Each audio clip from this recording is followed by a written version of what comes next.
Give him the highest praise. Hallelujah. Yeah.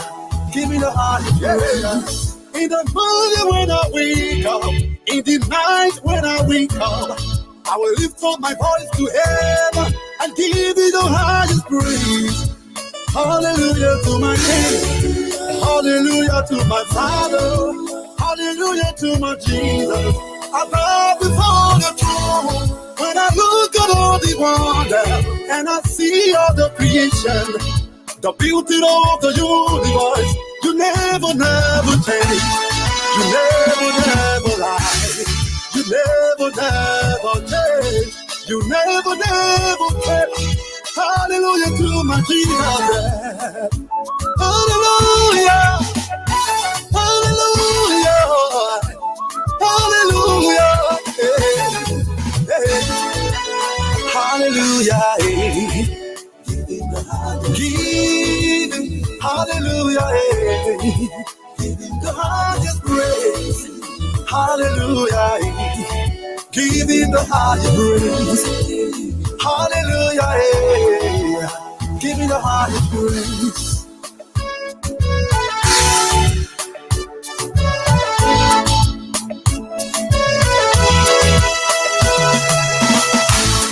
Hey, come let's pray, Jehovah. Come let's worship Jehovah. He deserves the praise. Come let's praise Him. He deserves everything. Oh, the worshiping. Oh, He gave me life. I will praise His name. I'm here to praise my God, oh, because He gave me life. Come celebrate, come jubilate, come and worship Him. He deserves the praise. Hallelujah, giving the higher praise. Hallelujah, giving the higher praise. Hallelujah. Giving.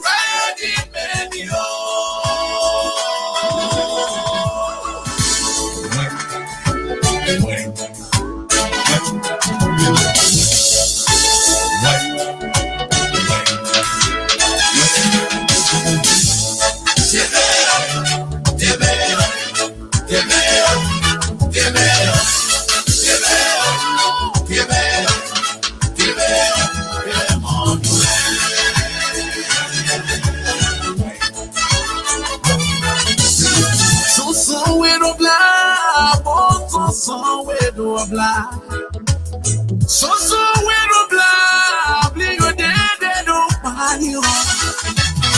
Give me mama, more Israel, you. Give me mama, daddy, give me mama,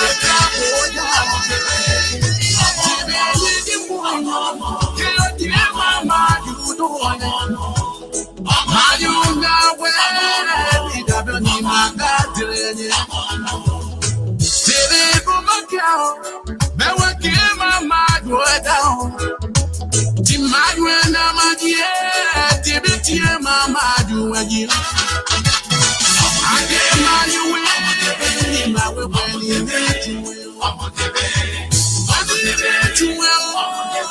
Oh, well, folks, we want to welcome you. Today is Friday, the number of day. Right here, the song by the glorious melody. We all know copyright to this song. It's just to restore hope and strength to our brothers, to our country, Liberia, from a heavy, heavy, heavy blaze of fire today.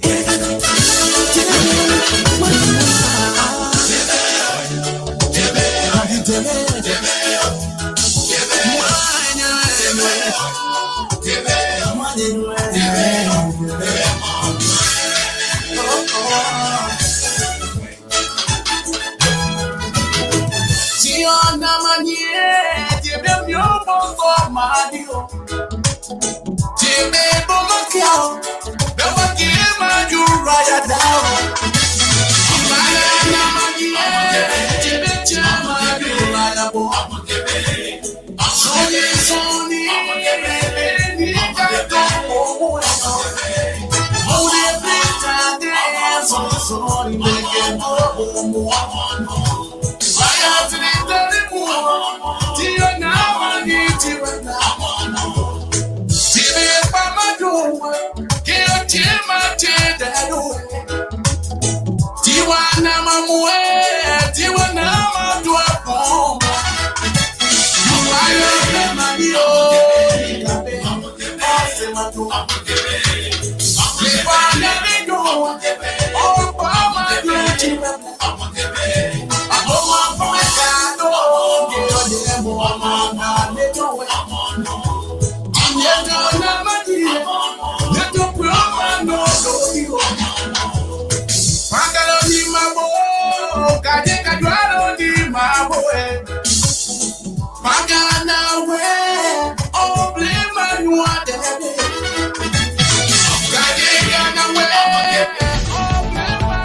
Good evening, folks. Welcome to the Liberia Public Radio. As usual, I am your host and presenter, Alfonso Zain. So, right here at the New England Bureau Desk of the Liberia Public Radio, we want to welcome our viewers and listeners across the globe. Thank you for sharing this Friday evening, which is so painful for our brothers and sisters and for the motherland of the Republic of Liberia. We saw the images coming from our country today. Is another time huge suffering, hardship, and difficult times for our people to the already added painful situations that the country is experiencing. What are we doing that is not right? Do we need to check ourselves? What is happening to that country? What's going on? Our prayers and thought goes out to those that were affected directly or indirectly, because I saw some market women or maybe business owner people that are selling, or people keep their goods in those stores, and that's the only thing they have to live on, for God's sake. And to see everything that they have worked for so many years, months, days, they are in debt to do anything possible to make ends meet. We saw everything in a twinkle of an eye vanish away.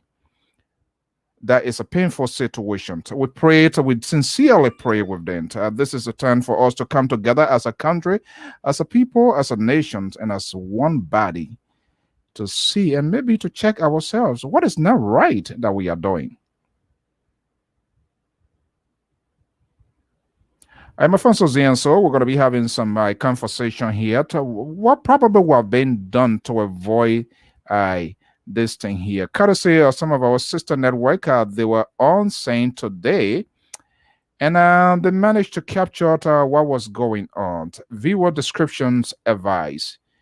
Our prayers and thought goes out for those who didn't have a chance to see it. We just want you to bring this painful situation to downtown Monrovia at Water Street, if you will, to Cody, what unfolded this afternoon. So, folks, welcome back. We stay here on Water Street. We are stay here, bringing you live coverage. We are very sorry for that. As a matter of fact, that's Spoon Network, courtesy of this Spoon Network here. Let's bring this here and see. Yeah, go for the car. You get a minute? Yeah, I get everybody money. You're picking up a money. So I guess I'm start having the pay the beginning.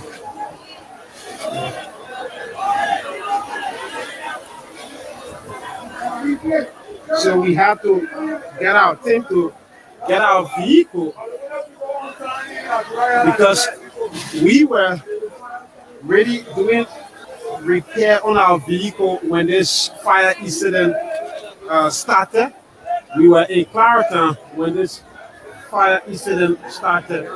We had to make our way and leave one of our team members to supervise the vehicle activity to make sure that you get what's happening. All right, that's a And glance of again, what we you see that have just today green. from inside Liberia, from the nation's heartbeat, the Republic of Liberia, Monrovia, downtown to Water Street. That's the images that came out today with that blaze.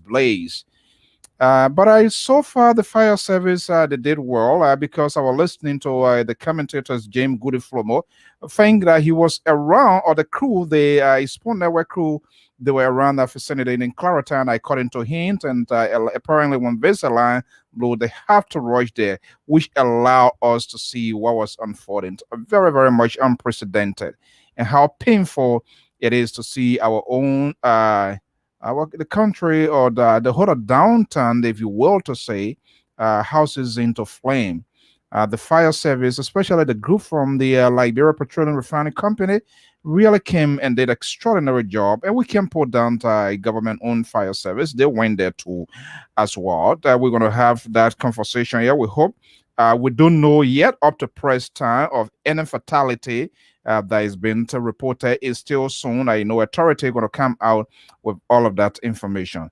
I am Afonso Z and sort of the Liberia Public Radio and LPR TV. We're going to be having these conversations, including yourself. You're going to be part of this conversation here. Let's get the ball rolling.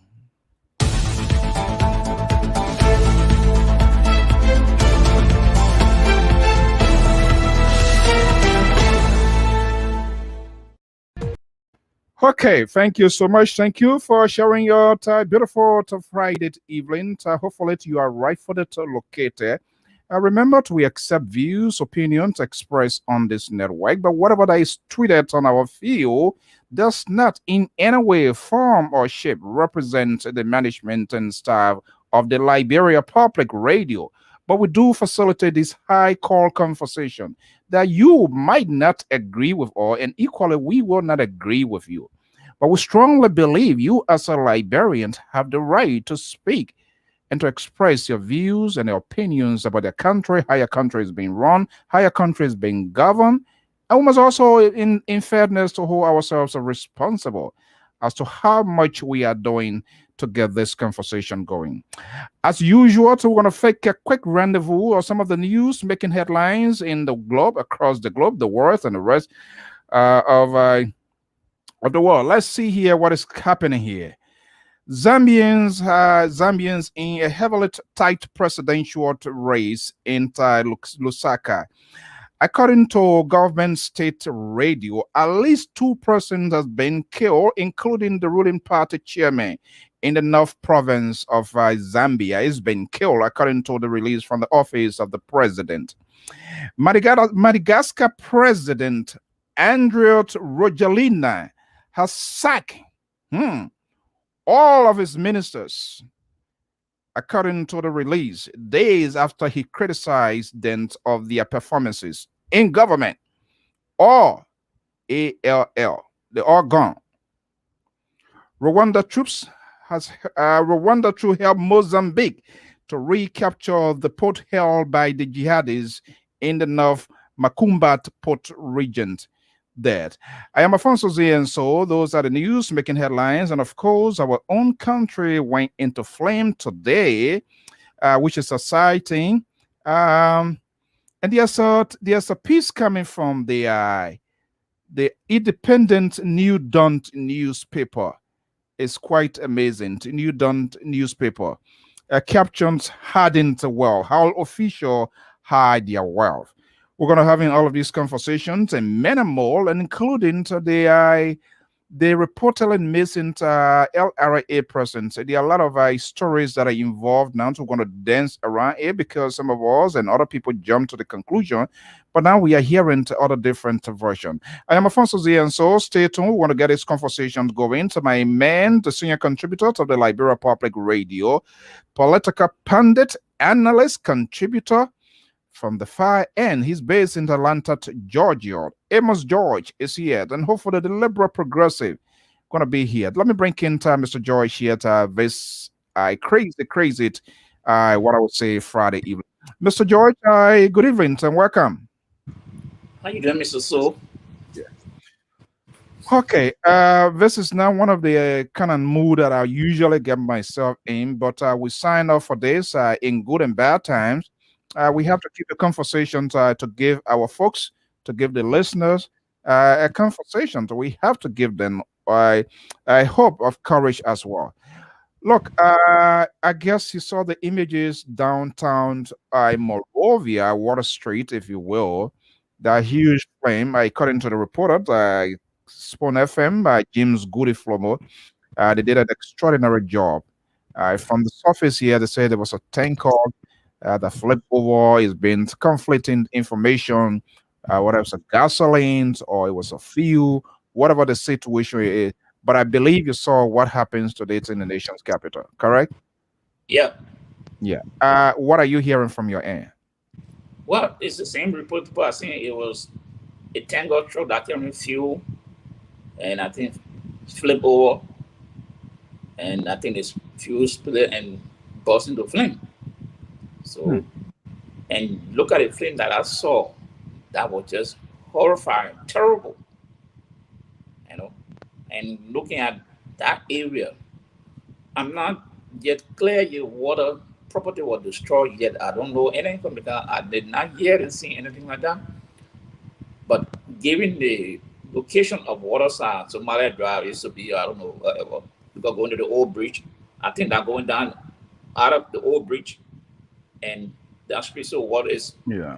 Magnet Street coming down. Yeah, Magnet Street, It Water was it Street.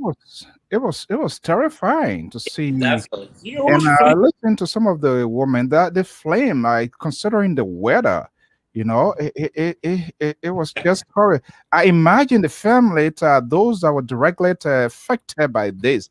I imagine how they're trying to cope or how they are processing this sort of things. Those people. Where is the insurance? It's not here in USA or in the Western world. Where is the insurance? Who gonna compensate these people? How they gonna start their lives all over? It's like you just being a baby being born today. That how it looks like to me to some of them now. Yes. And so the question now is because they think they're supposed to have insurance. And those who are being victim of this accident, the owner of the tanker should compensate those people. Including the No, stores, the stores that all got brand, they're gonna of compensate them. course, they're supposed to compensate because that's why you take the insurance. I think there's a level. I don't know the extensiveness of it and now the insurance That's policy in Liberia now, but they try to reinforce it. So is it fair to say this is it's compelling that people have this insurance, these sort of different policies, type insurance should be in the country, but the key thing now to how many people can even afford. That's another thing. yeah, but Mr. So Taking it and keeping up with it again, that's another thing. here's the question. If someone can afford a tanker truck, why they can't afford an insurance? Not necessarily tank control, but I'm talking about yeah, Yeah, but I even mean, if you have your store, if you have your store goes, you must also have insurance on it. yes, but businesses, you're supposed to have business insurance, motor vehicle insurance, motorbike insurance, all these things. Even here, you living in your own home, you got to have rental insurance. So just in case there's something happen, there's something you can fall on. Rental insurance will help you maybe to pay for your furniture, what have you, in case of something like fire. So No, that makes sense. that's why you're supposed to have these things. And these are some of the things we've been talking a long time. But I remember when I in 2017 when I in Liberia, my cousin bought a car. Before he go race like he had to pay 300 some of the US for the year insurance for minimum coverage liability. He had to pay 300 some more dollars on the Toyota or JP or old JP, but he had to pay that money before he go or use the car. So I expect that the government, these policies should be enforced. Not just I don't think that's government though. Those are private, different. Are you saying the government should make sure that these people? yes, every business is go register where the government don't have to force you because as a private entity, the government don't have to force you to register to show proof of insurance. But remember, if there's any disaster there, you don't expect the government to compensate you. Or if anything goes wrong with anybody in that store, they can sue you. Let Liability me on get, this is it's too early here, but let's just try and spin around this whole thing here. There are other things we're going to be talking about here. What do you think going to happen from the national front? Will we see some sort of management team put in place to work with the victims directly? And how transparent would that be? uh, Mr. So I do not want to go down that route. Uh, Most of the store maybe over there, maybe might be owned by Lebanese guys, and maybe they lease it out to other people. They take the store, build the store, and take it and lease it out to other people. Or some of those stores, I know some of those stores are property are owned by individuals. Like difference, I know some people got property down water side, Mm. and they rent it to business people. And those people, they don't compare those people to have business insurance. So one of the smartest people will have business insurance. But again, coming to your point, what a government will be able to work along with this people. I don't know, because someone must say, hey, these are private businesses. So those who feel, I those who mean, feel that they are being affected. usually here, the insurance, if there's, and I agree, there should be insurance. The insurance should be directly involved. But where the fall short, then the government or the DOJ or Department of Justice or whatever, people can take that, because if these people, let's assume they do, they have the insurance, they are paying, and they're current up with their payment or whatever the case. We don't know exactly what is it. We don't even know the owner of that tank out. I didn't hear the reporter saying anything. And if it's also registered, do we need to even look at again the second portion, second hand of it? Do we not need to look at what traffic rules? Because I don't know which direction they were coming from and where it was going. What I was it a brakes failure that we don't know. Will we ever establish the authenticity as to how in fact it occurred? Because I saw that whole vehicle, you have to do some relative forensics and relative investigation to know exactly. We don't even know what happens to the driver. Because here's the thing, I don't know the traffic rules now in Liberia. What a, I don't know where the truck was coming from. What they were coming from across the bridge going up Marble Point, I don't know. Whether they were coming from Marble Point or were coming from Ashmore Street down, there was no good description for the video I was seeing when they committed that. There was no good description of where the truck was coming from and where it was heading to. And what is the traffic, what are the trucks, where these trucks are allowed to fly that route. Yeah, that's another point. So I think all there's some this level of restriction now. is Too, I don't know so yet. Of course, we have to and verify that. yeah, And and the other involved here is what of that trouble road was it? What of that trouble was certified to plow that street. Remember, Johnson Street. that's a commercial district there. Yeah, Johnson Street there. Most of the truck cannot go up that hill. Right. Some of the truck they are not fit to go up Johnson Street or what we call Coburn Hill, which is Merkley Street going Mhm. down Waterside. So that's Coburn Hill. When you come Broad Street, opposite the old Ministry of Education, you make that right turn. That's Merkley Street going down Waterside. So if the truck is coming from up that side, that hill is very stiff. They will not allow that kind of tangle to go up that hill. It will not climb that hill because I've seen many times trailers have failed on that hill and it ran to kill people right there. So the question here is we have those now the government, that is the police, have to come out to investigate. Was the truck fit to plow the road? Did it meet all the requirements? Brakes, lights, tires were all intact. And Oh, the next is what led to the accident. you are doing an extensive preliminary now investigation. Yeah. What led to what the driver was drained? Was it raining? Traffic? What distracted the driver? All the questions now have to come to play. that caused Was that he accident. even if the driver was at in numbers said, guys, they can be caught in there and all of that What if the stuff. driver, what if he was under the influence of alcohol? All you see will have to come into place. The traffic police will have to come to investigate, go back and draw a diagram to talk to the driver.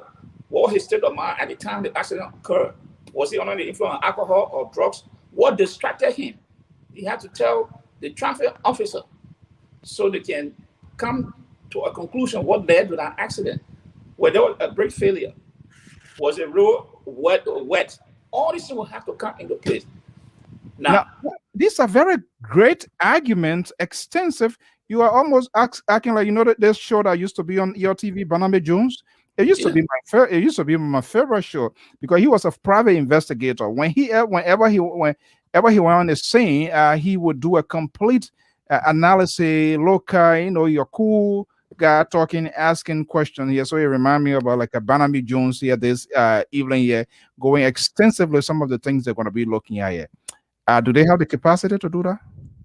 Oh yeah. I mean, I used to work with the police before. No, I mean So the folks. I mean the folks. Do you think they have the capacity, or they need to call in people to help them to enhance I know the police, investigation? the police traffic division, they are capable of doing that. They got some very good traffic I investigators. was kind of impressed today though with the fight of the fire service, especially when they call. And I think Goody Flomo he did well because he was on site.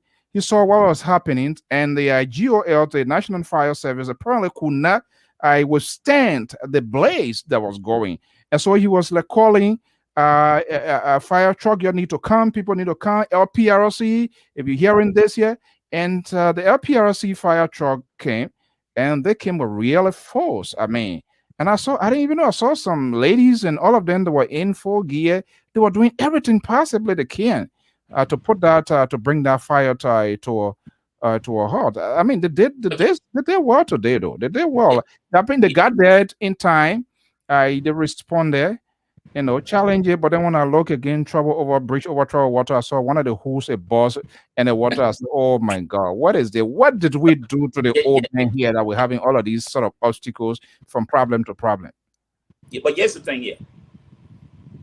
It's not every fire that water can put off. Hmm. That's one thing people should remember. It's not every fire that water can put off. Okay? So a gas fire, you cannot use water to put out gas off. It has to be specific chemical that they will use to put that fire out because it's not just cause fire. No, that's chemical, gas burning. So they can't use water. So FRC Power was the best agency because they deal with gas and they deal with crude. So I believe when they were told that there's a tanker that fell off the road and gas has sprayed, or definitely FRC would be prepared to come to help. They were much quick, and I think they were very spontaneous. They really, they Yeah, got, I believe, that's they the did thing. that in time. Yeah, but here's the thing here. There's a fire station. Yeah, I think up the hill, right? Rhonda, what again? LBD, formerly Luby Bank. I don't know whether it's still there. Up the hill there, right? Ashmore Street. Yeah, Ashmore Street. That's Ashmore Street. Around Commerce. Is that Commerce or Transport? Yes, that's Yeah, down. Ashmore Center Street. Mhm. Ashmore Center Street. There's a fire station there. So from that fire station to Waterside, it should be less than 2 minutes. No, but they got there. But what happened? They never had they didn't have the capacity to contain that fire. That's why I'm about to tell you. So you see, these are some of the failures we're talking about. Oh man. These are some of the failure. Failure from where, Pa George? Mr. So, the fire service should have every equipment, Right. chemical, because they are the one who started fire. They know that water cannot put out every fire. Mhm. Electrical fire, you not use water. So they know all these things. So when they say there's a tanker, your mouth run out of, it got to be gasoline connected, whether fuel or gasoline, it has to be. So those push, when they said there's a tanker, the next thing that they run to their mind, hey, we got to take this chemical to carry with us just in case. If it's not ordinary fire, then we'll use this one. If it's ordinary, then we can use the water. So all these things, the system, you have to be prepared. You have to be prepared.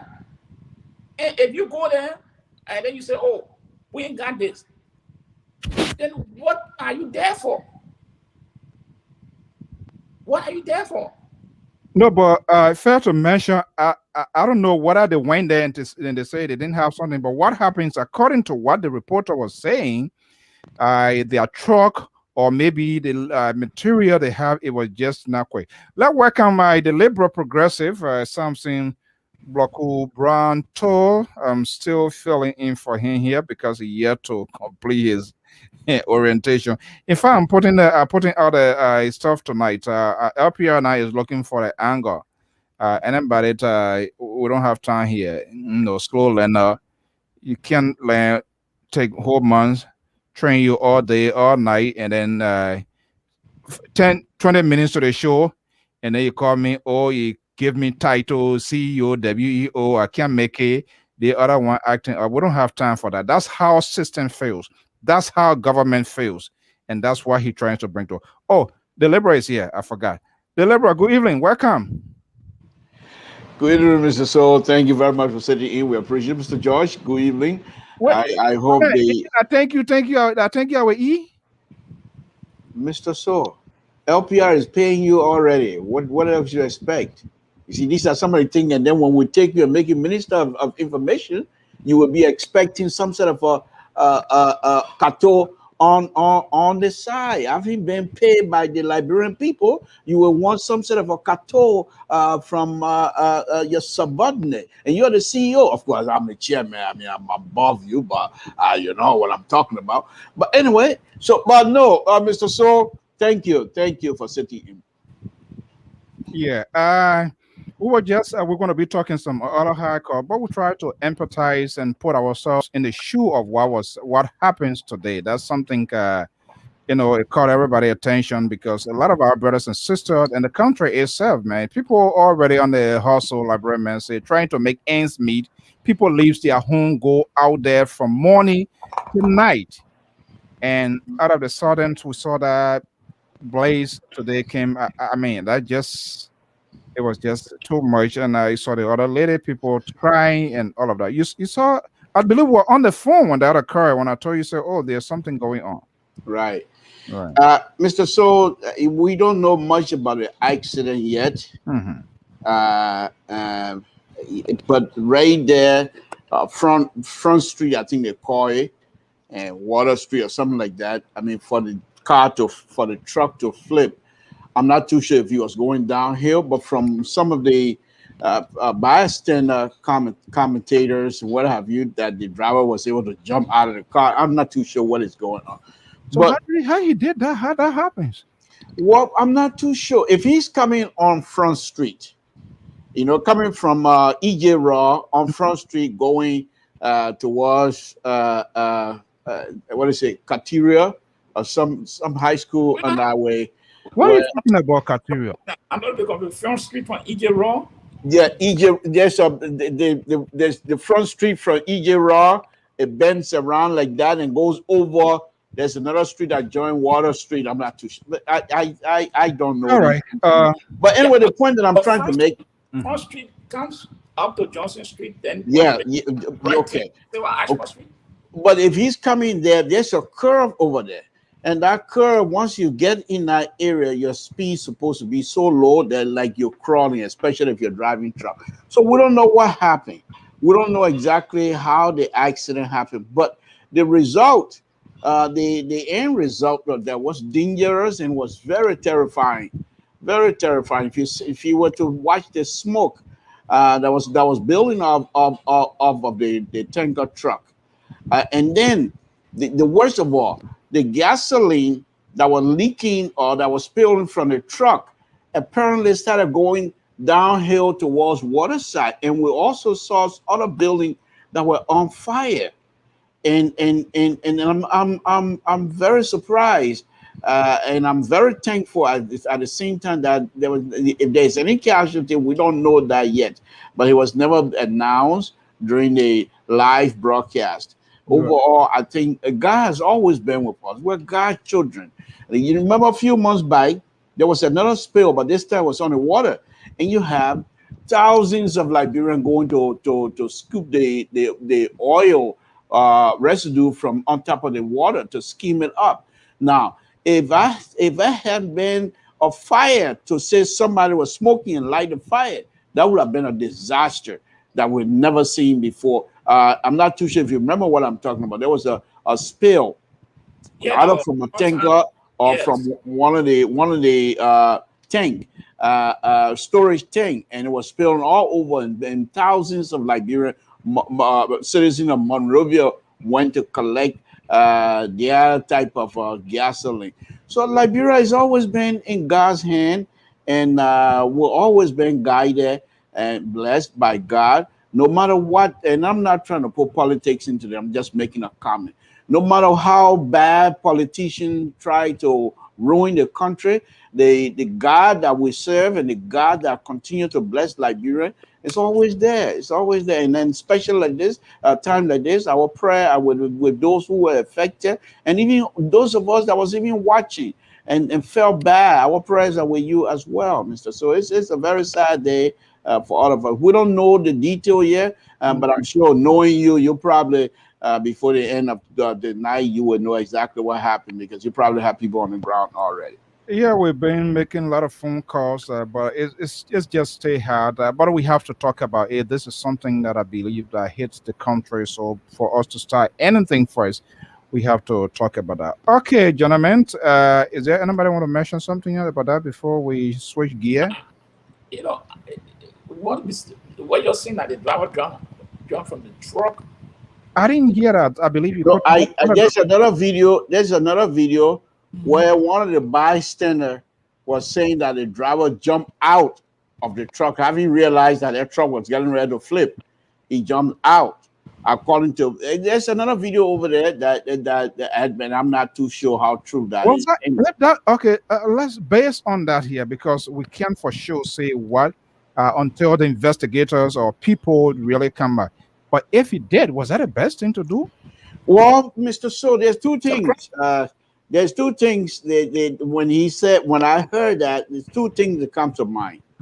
One, going downhill, the brakes failed, Mhm. and Okay, he that's didn't one want to option. stay. He didn't want to stay in our truck to Wow. go and have some sort of a collusion, knowing full well he was sitting on a time bomb, so to speak.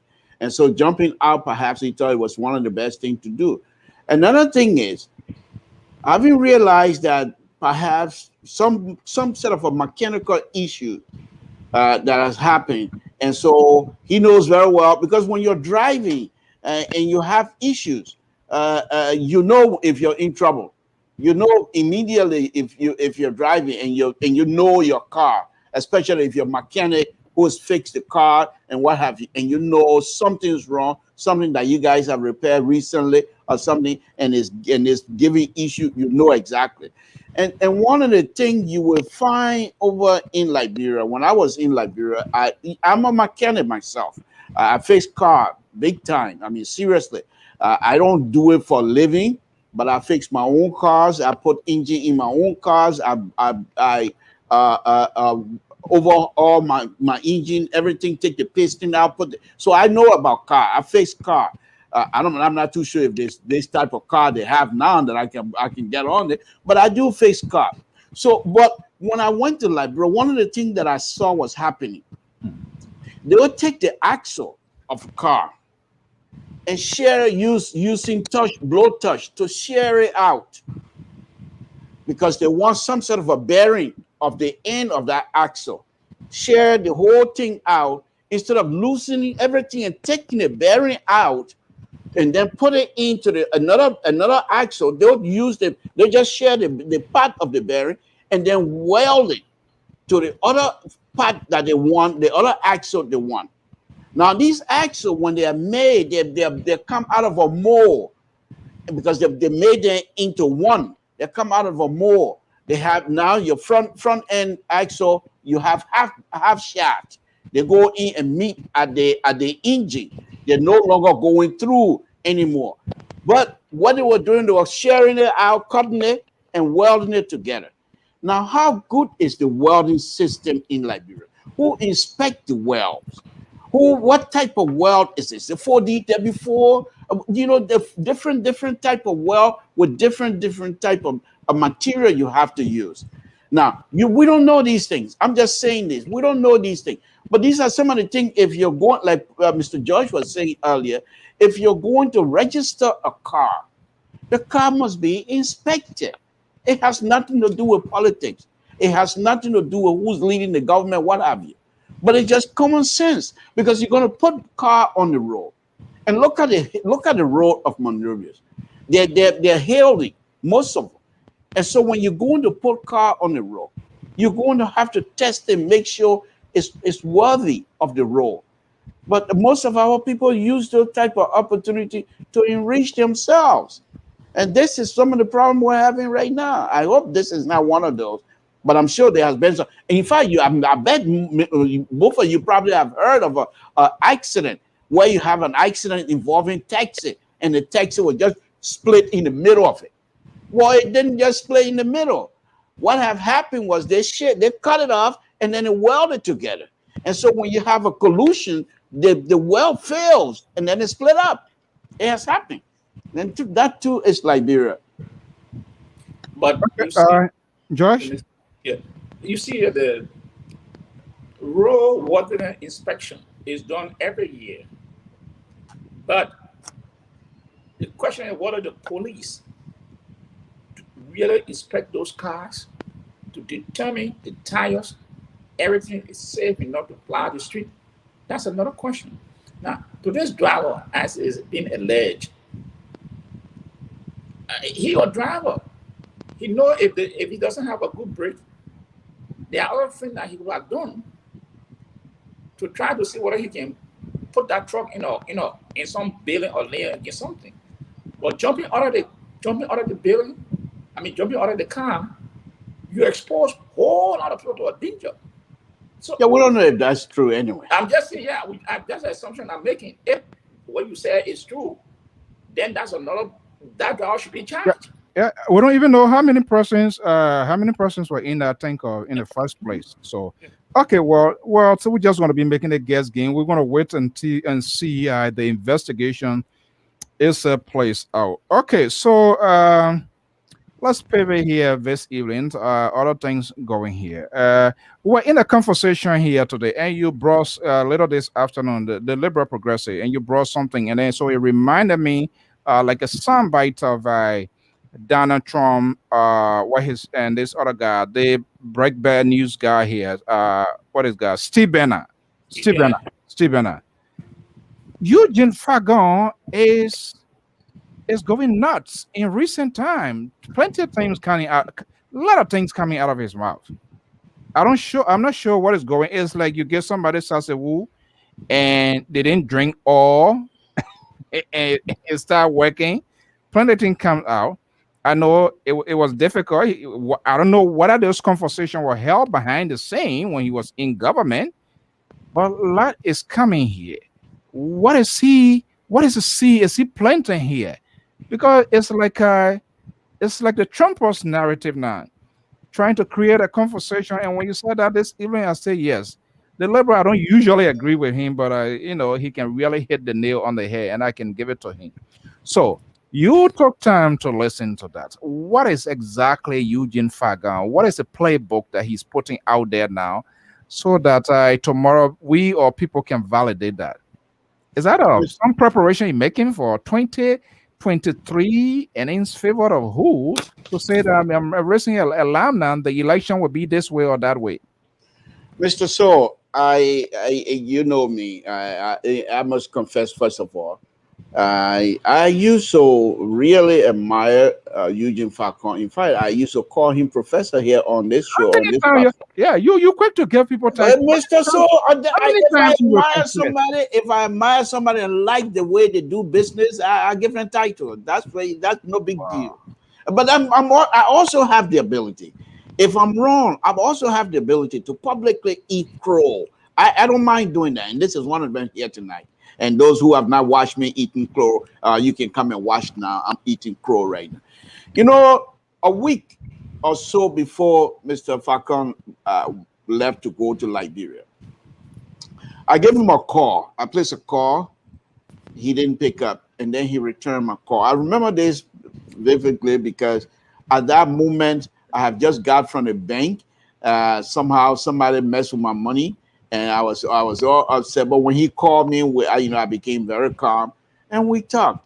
And one of the interesting things that came out of him was that, and there's the video of that out there anyway, was that, and I suggested, I said, I hope when you guys get there, I hope you will encourage that folks will try to work together from opposition, anybody who can do the job, so that we'll be able to move this country. And he vehemently disagreed with me. Mr. Toll, he says, this is not time to work together. We can't have these people to work with us. They are not in it for us, and we don't want them in it. The next day, before he left, there was a video he made emphasizing more that he didn't want no inclusion. Specific words he used. He didn't want no inclusion in this CDC government. Only those who are collaborating with CDC government should be part of it. Other than that, he didn't think it was a good idea for inclusion. Having said all this, the video that I watched a day or so ago is very dangerous. Eugene Falcon, there's two things I can say on this here. Eugene Falcon is very knowledgeable about what is happening or what has happened when he was there. He knew a lot of stuff. And in fact, if you listen to that video, then you strongly sympathize with Custer. Because they had it in for Custer.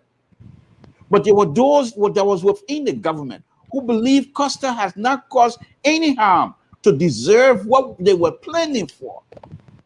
And according to Eugene Falcon, those people that really were working for the government, but they were not ready to have the government to do anything, bring harm to Custer.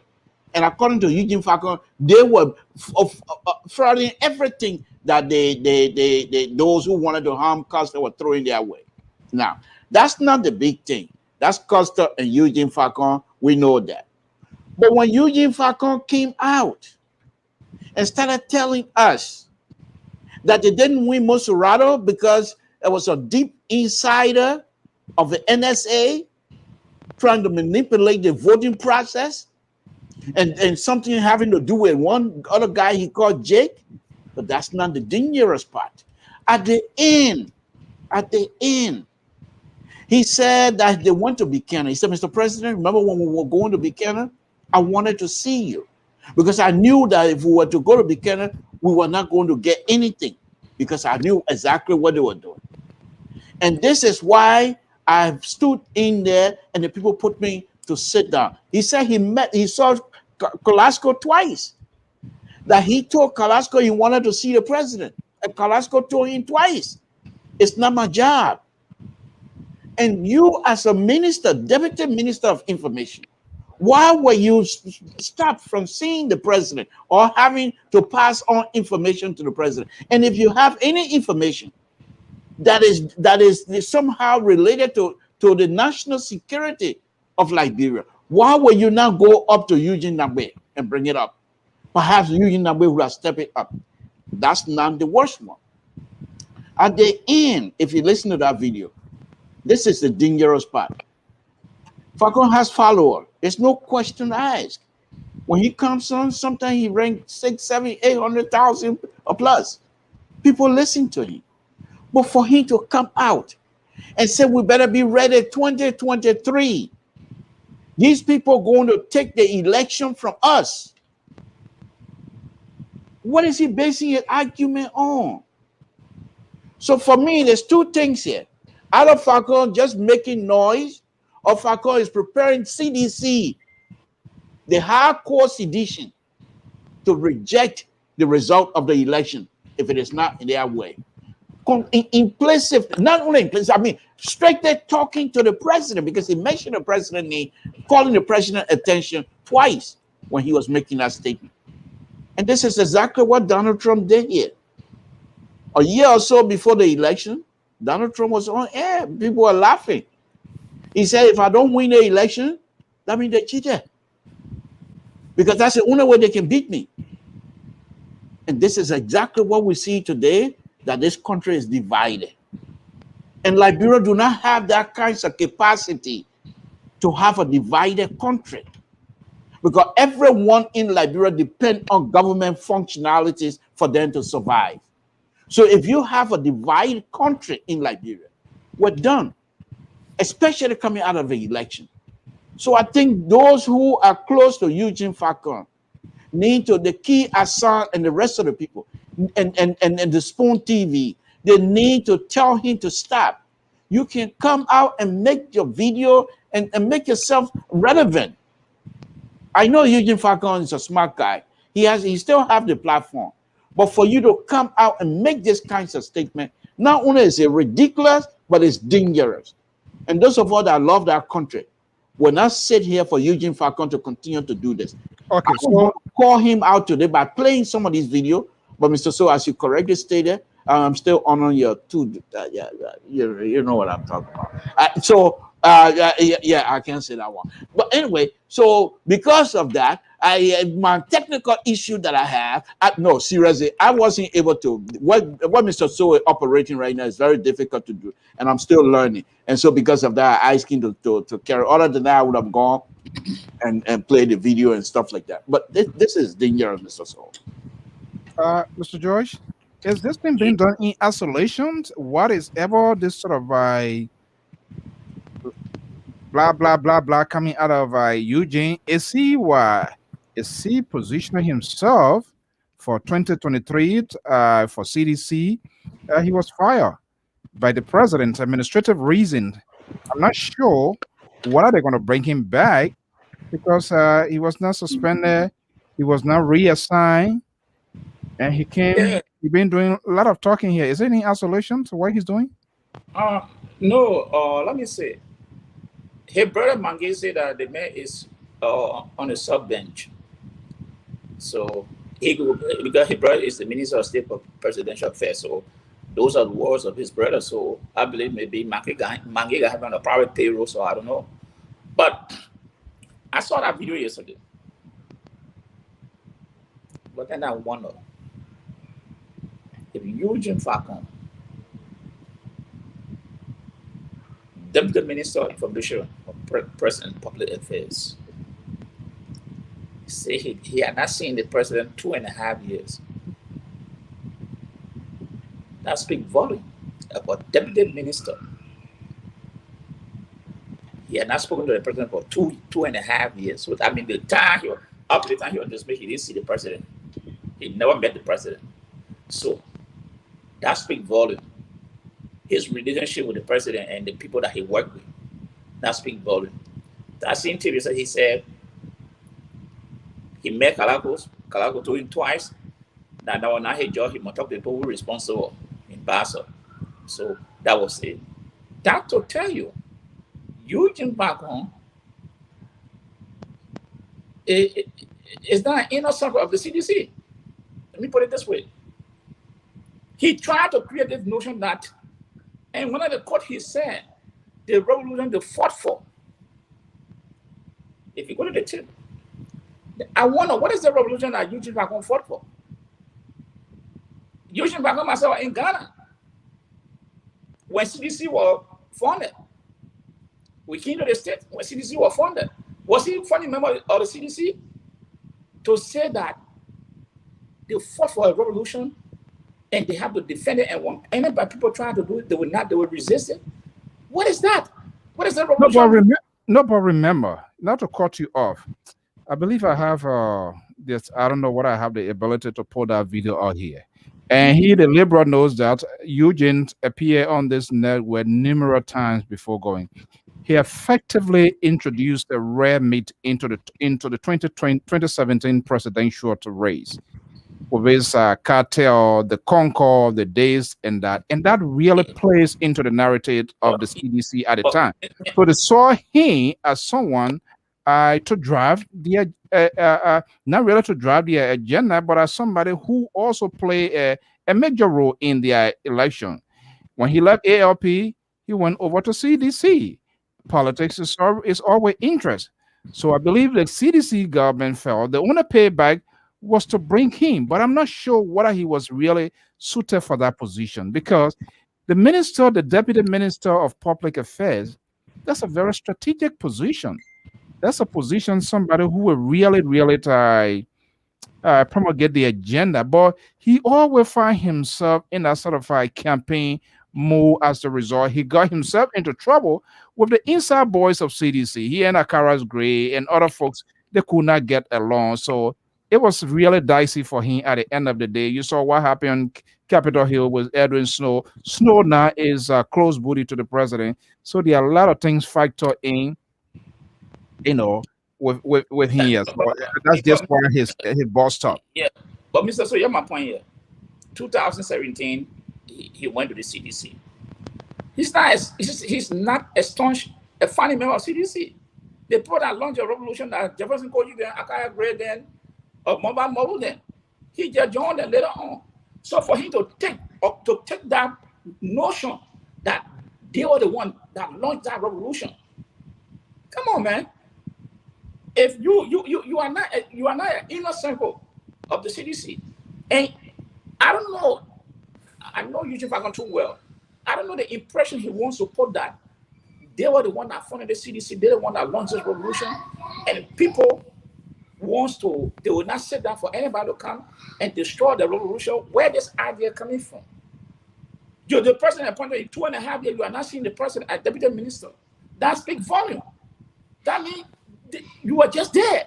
That's a complete disconnect because he and the minister, or he and the minister properly, they hire, and that's where you see the lack of coordinations in the message of the GOL is lacking, because when you have the deputy president who is the public affairs, basically his office should coordinate with the office of the Ministry of State for Public Affairs, the presidential press secretary, to make sure their information, they are all correct, well coordinated, well formatted, and send it out there.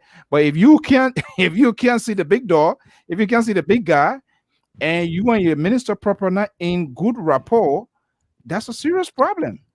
But Mr. So, I didn't remember seeing Carlton Carper, Moses Washington, Lamini Warite, and all of these people. If it happened, we didn't see it coming out like that.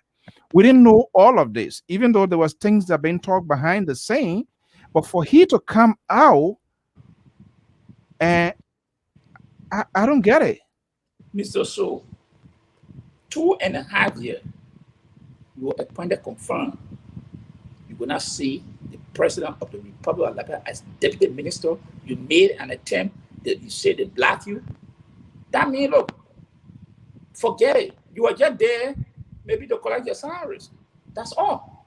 But can he still be considered with all of this too much of talking here than the liberal kind? Is he still a sedition? Is he still a sedition? What does he stand right now? Listen, let me tell you. Eugene Falcon thinking that he can split the CDC, that is, he can galvanize forces that will put pressure on the body to make him relevant. This is the line he's pushing.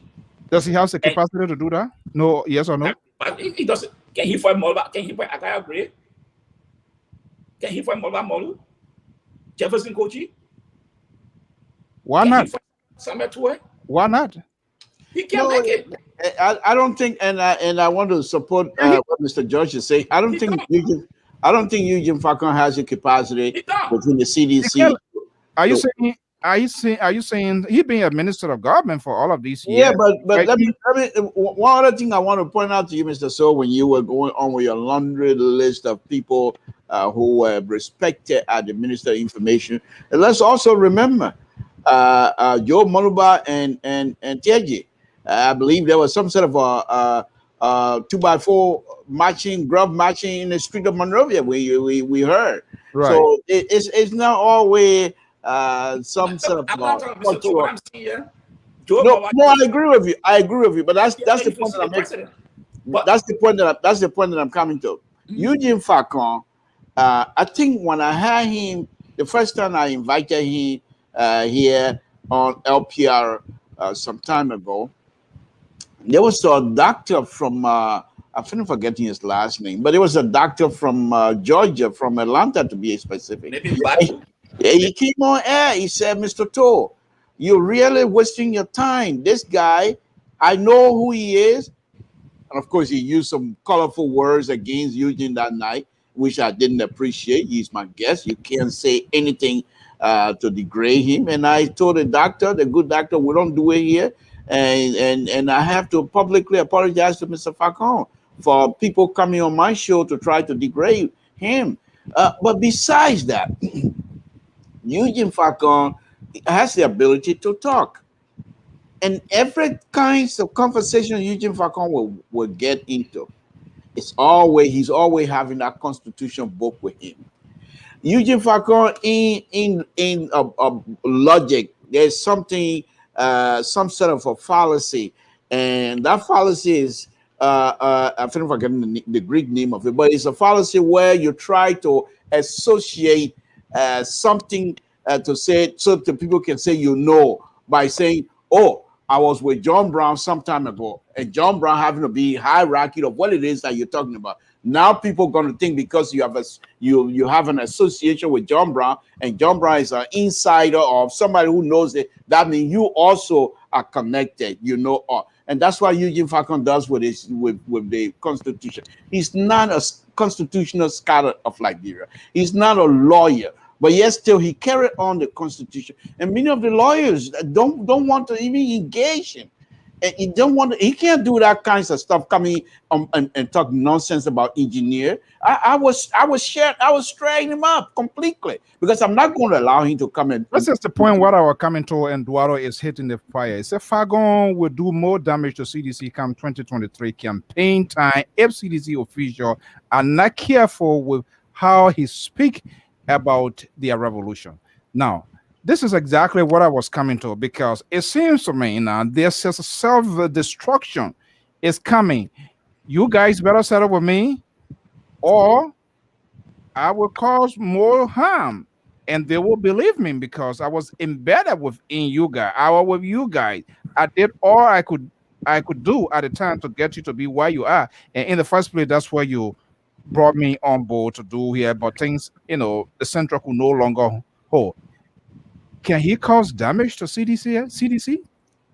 Mr. Let me say this. UD has a credibility problem. He sat down in the government. All the things you just about talking. So it didn't find you are not going to say all these things. It's like someone was angry. Look at that national security he was explaining about how Ellen Johnson then blended this person, that person.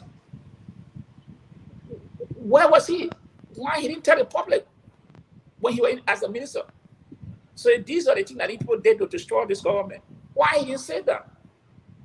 He come in afterward now to explain what was planted this and that, who had to planted this person from this ministry to this ministry, all these things that he's seeing. Who does he want to please? Mr. So, I don't think Eugene Falcon stands on any kinds of a solid ground. Because if the sedition hierarchy, they're not afraid of him. They're not afraid of him. Because if they were afraid of him, they wouldn't have pushed him out the way they did. They push him out, and immediately you heard the chairman publicly distancing himself from Eugene Falcon when he was fired. So it's not like they're afraid of Eugene Falcon. What will Eugene Falcon say to about these people that liquor talk has not done to them already? What else Eugene Falcon gonna say on that?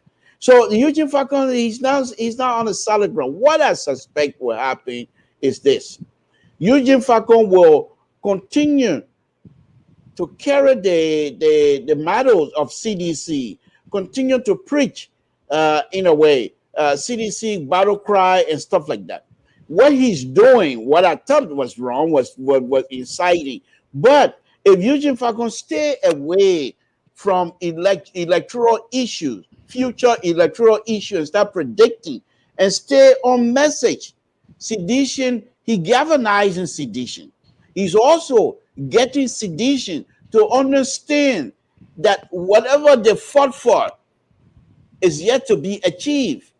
And if he keep that message, because every time, one of the interesting things when he was doing the video, if you watch it, he was being coached by Ki Hassan.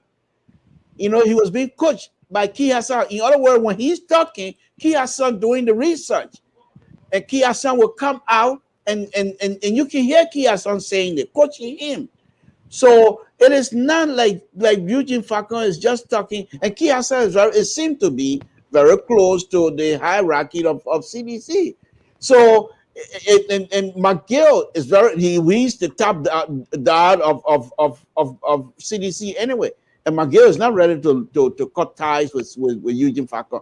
And Eugene Falcon is using that opportunity to bring all of these things. But what he doesn't realize is that the more he does these things, he's tying McGill's hand, because sooner or later, it's politics. McGill's interest is to win. He's not going to sacrifice CDC victory over Falcon. So if Falcon is not careful, he's going to find himself get loose, and McGill going to tell him goodbye. It's politics. So I think it's a very interesting thing here. Eugene Falcon is polarizing. Okay. All right. So we're going to pick here and we're going to pick here and there, and hopefully because I would say pretty well it's an open mic, we always allowed our onliners to also participate. Gonglo is on the tour. Tiawan Gonglo. Interestingly, I don't know, and I'll have to find out from our correspondent in Saniquili in Nimad there. I was told yesterday, I don't know, this person had my first time hearing, I think they say he's one of the water guys from Nimad County. His name, I got this message here. Floor Tuman, to my understanding, the ruling establishment are trying to get him over, potentially to be someone very, I don't know specifically what they are trying to put him. There are a lot of news surrounding him. They try to bring him because he's a business tycoon and it's a water guy from Nimba County. But this guy seems to be a strong supporter to Samson to older brother, Joseph Boyka. So they are trying to get him. This floor to me here. Tiawan Gonglo now is on a tour here. What is happening? The people are pushing. It's quite interesting. If you go on front page here, Tim Puch, human rights lawyer Tiawan Gonglo for president makes nation wide tour to rally I support. How far can he go? Well, I mean, it is his right as citizen like Liberia to run for any position. But I know in America, Democrat wants to be president. The first thing they'll go to Iowa. Those are the places to go to the fair, Iowa fair. Yeah. They had to go to test the water. So, but he now going to his home county, Nema, maybe to see the feedback from the people. But the issue here is Nema is a rich vote county, second to Maserati. I don't know what the turnout will be, the reception from the people. Maybe will determine then, okay, I can go further. So that's the game we're all waiting to see. Because like normally you have all the political parties coming out. At the end of the day, maybe only 2 or 3 will be in the top runner. Then all the other people have to go to juggling for position. I suppose you give me the job, this and that. So maybe it's just one of those things. Is it possible for the opposition to incorporate him? Is it possible for the opposition to incorporate him? And if that sort of invitation is extended with Tiawan Gonglo join the opposition, the four collaborators. He cannot go to CDC. No, not CDC. I mean the four collaborators. That's what I'm saying. So if there's anything, he will go to the opposition side. Either one of the parties, they might go there, but he will not go to CDC. That is out of the way. Why are you putting like on it? No, because I know they're not going to. I know what he stands for. He won't. The liberal. Yeah, Mr. So look. Let's get facts here on this thing here. The Councillor Gonglo, what he's doing, it's fascinating, to be honest with you. Councillor Gonzalez is a very smart person and very in tune with Liberian politics. So he's not Johnny come lately, to be honest with you. Now, the interesting thing here, and I'm just speculating, and that I'm entitled to that. The interesting thing here for me is this tour, or whatever you want to call it, is to somehow have some sort of eye contact, people putting their eyes on him, and thereby to impress the opposition that this guy he has something to bring on the table, which I respect and I accept. What I don't think will happen, the councillor is not going to stand to say, I want to be president. He's not going to do. I don't think What are you talking about? Mr. So, I just believe.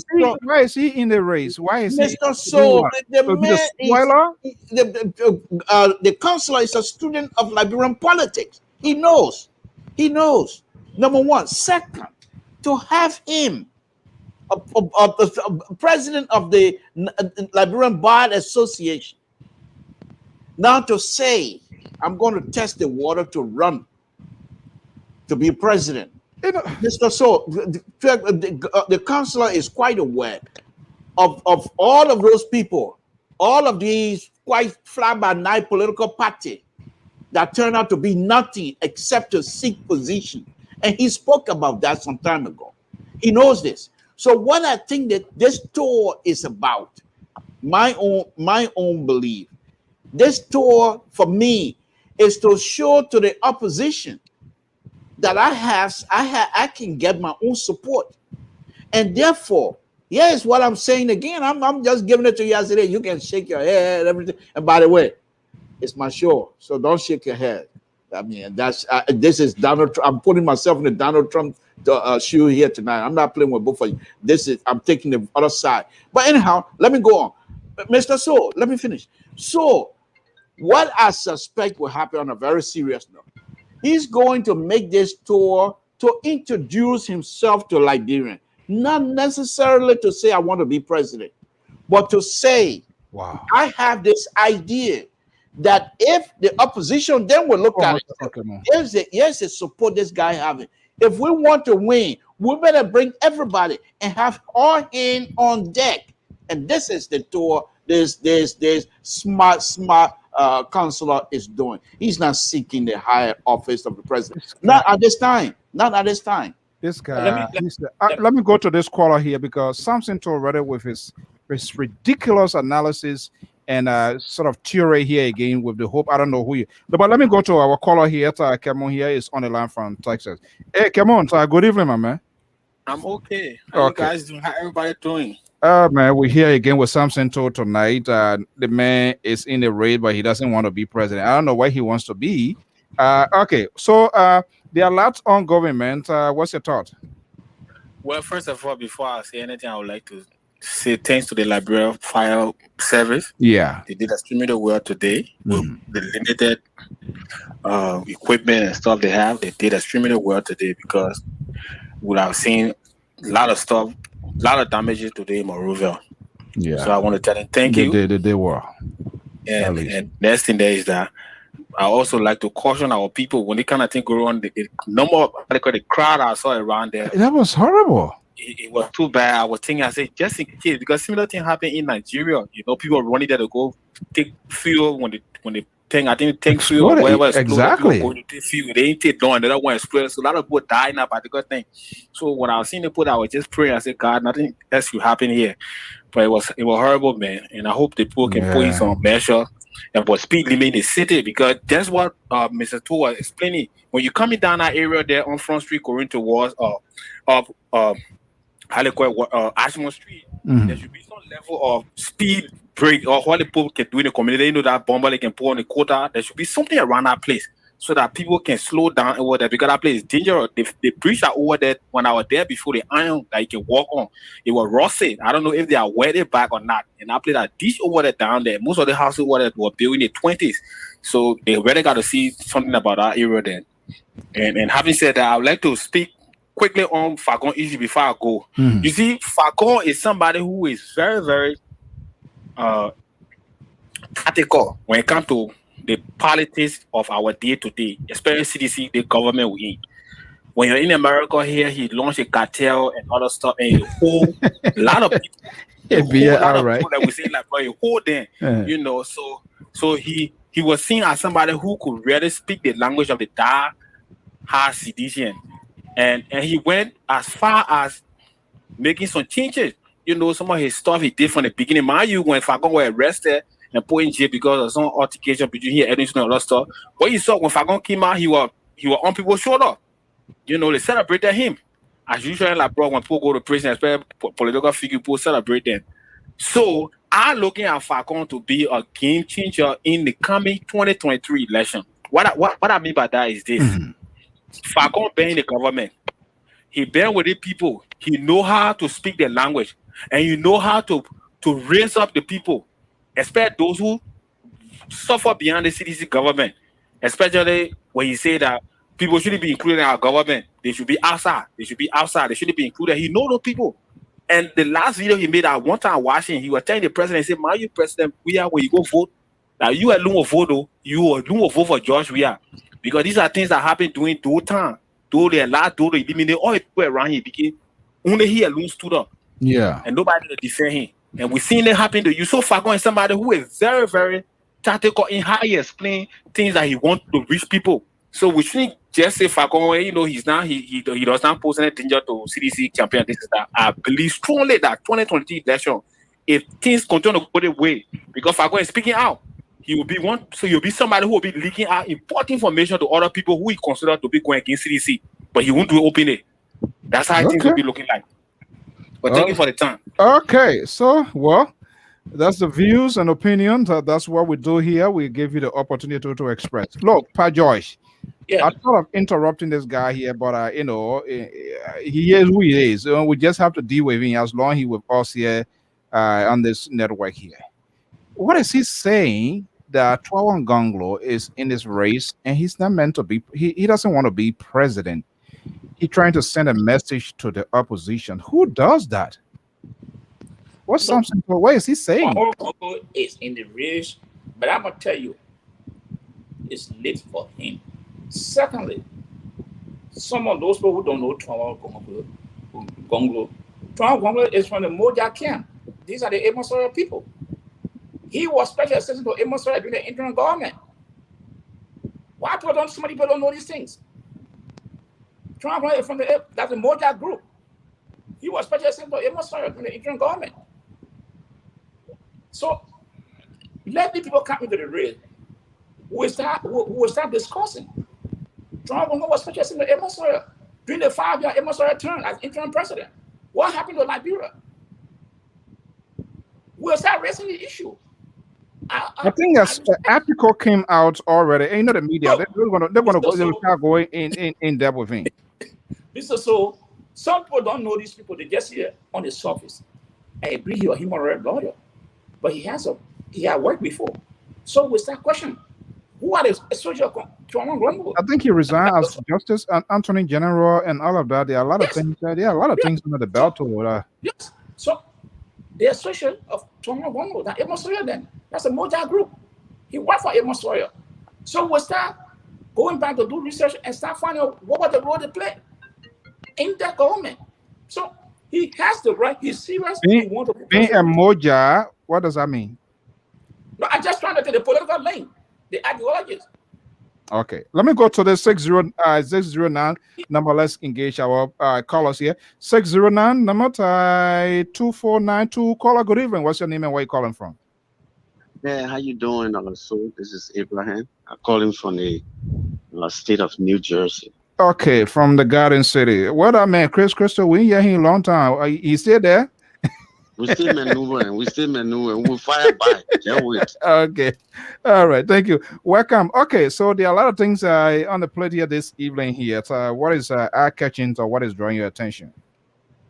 Yeah, Mr. So, I think our Liberian people, they can only run in from, but they don't recall from what happened from the past. Tell us. I think the Liberian people had already resolved. And I will just let for people to throw light on this, or I will just let throw light on this Okay. to the Liberian people. If you people can recall during the election, Mhm. um, the uh, the how you call it, the Donald Trump Mhm. or spiritual um advisor. Mhm. I think she had a record. She had a recording, and I know, I believe you should have that recording. I don't know why people are paying deaf ear to that recording. That recording have um, a great impact to the election are coming, and the Liberian people know what the lady said, and what she said. Everything is going on right now, and they are seeing it. So I don't think they're going to sit there to to turn a back on our recording. They're going to they're going to think about our recording, and if they go contrary to that recording, they know what's going to happen. So to me, What sort of I recording? believe, What sort of recording here? Put us in gear here a little bit. well, the lady told the Liberian people that this election are coming. Mhm. I believe, and this word is strictly from God. God gave me this vision, and I'm gonna tell the Liberian people that this election is between the angel and the devil. Either you choose the angel or you choose the devil. But if you don't sit down and think and choose the right person, your country gonna go back 100 years. And I think she said that, and people said a whole lot to that lady, and now they are seeing it. So I believe that Mr. Boaka will take the lead. I don't care what happens. He's going to take the lead. So you Boaka is the angel. It's not. I mean, she was He would be speaking the in angel. turn. No, he's taking the lead now. Let's undo what she's saying. What are you saying? She was speaking in turn. So you, Not that Boaka was a pure angel. But you look at this, like somebody say, either you drink poison or you drink, do or you agree with? drink Is that your own opinion, or you are basing on what she predicted? Well, I believe, for me, I believe on what she predicted. So you think Boaka will be the next president of the Republic of Of Liberia? course, yes, yes, I have no doubt about it. When the Liberian people are resolved already, They are you ask resolved. anybody. I was in Liberia, and I try to interview one or two people, or maybe more people. Even I went in the market, I asked people. They say, "Look, this thing, just forget about this thing. Boaka, they could be the next president." Wow, that's quite interesting. Okay, Yes. well, you are at liberty to express your view and your opinion. Samson told he's buzzing up here. He's the happiest person, as if his credit score is being restored, because you have said here that Joseph Boyka will be the next president. So it's to it takes. Okay, all right, all right. Mama, is there any Thank other you thing very you? much for accepting me tonight. Oh, absolutely. At all time, anytime, you are most welcome. Mr. So let Can, I, me can put. you can you wait, please? I'm not coming to you, please. I know the now call your please. Amos Joyce. Huh? You want by the time I get there, everything will be cool. Then that's the kind of that's your strategy here tonight. And then I'm like my fire is still on. Go ahead, Mr. Joyce. No, go That's ahead. the you're not gonna put coal. Add your gasoline to your fire. Yeah, thank you, thank you. Oh, my goodness, for goodness sake, Mr. So, the young man came out here and told you that this lady spoke to the Liberian people and said you have to be careful because you might have to choose between an angel and a devil. Now we don't know who the angel is. But according to this young man, now Dr. Buckeye seems to be in the lead. Mr. So, this is what I've always told you. And Dr. Buckeye will be the next president of the United States. Did I say United States? I mean the Republic of Liberia, Mr. So. But of course, Liberia is small America anyway. But no, Mr. So, another thing I want to point out here very quickly. Two things I want to point out. Going back to that fire stuff. On the other side of where that car fell, they used to have right there on the front street. They used to have a tree they call cotton tree. back in the 70s. Big tree. Under that tree, they also used to have a fire brigade station right there. So I just want your people to take that in. Now, going back to this issue with Dr. Baka, Mr. So, Dr. Baka will be the next president. And the councillor, Gongolo, is quite aware of this. Gongolo is quite aware.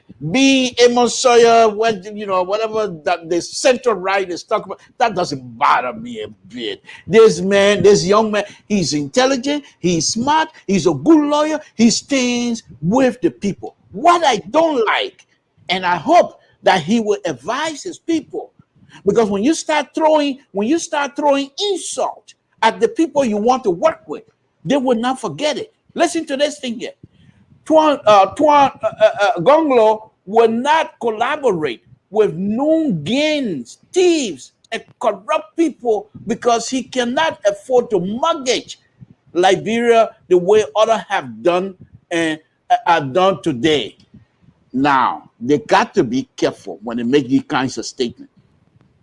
And Councillor Gonglo will do himself a best deal to distance himself from these people. Not only distance himself, but even if you cannot distance it, make sure that this is politics. And politics is not about war. You don't come in and start insulting. You don't have the numbers.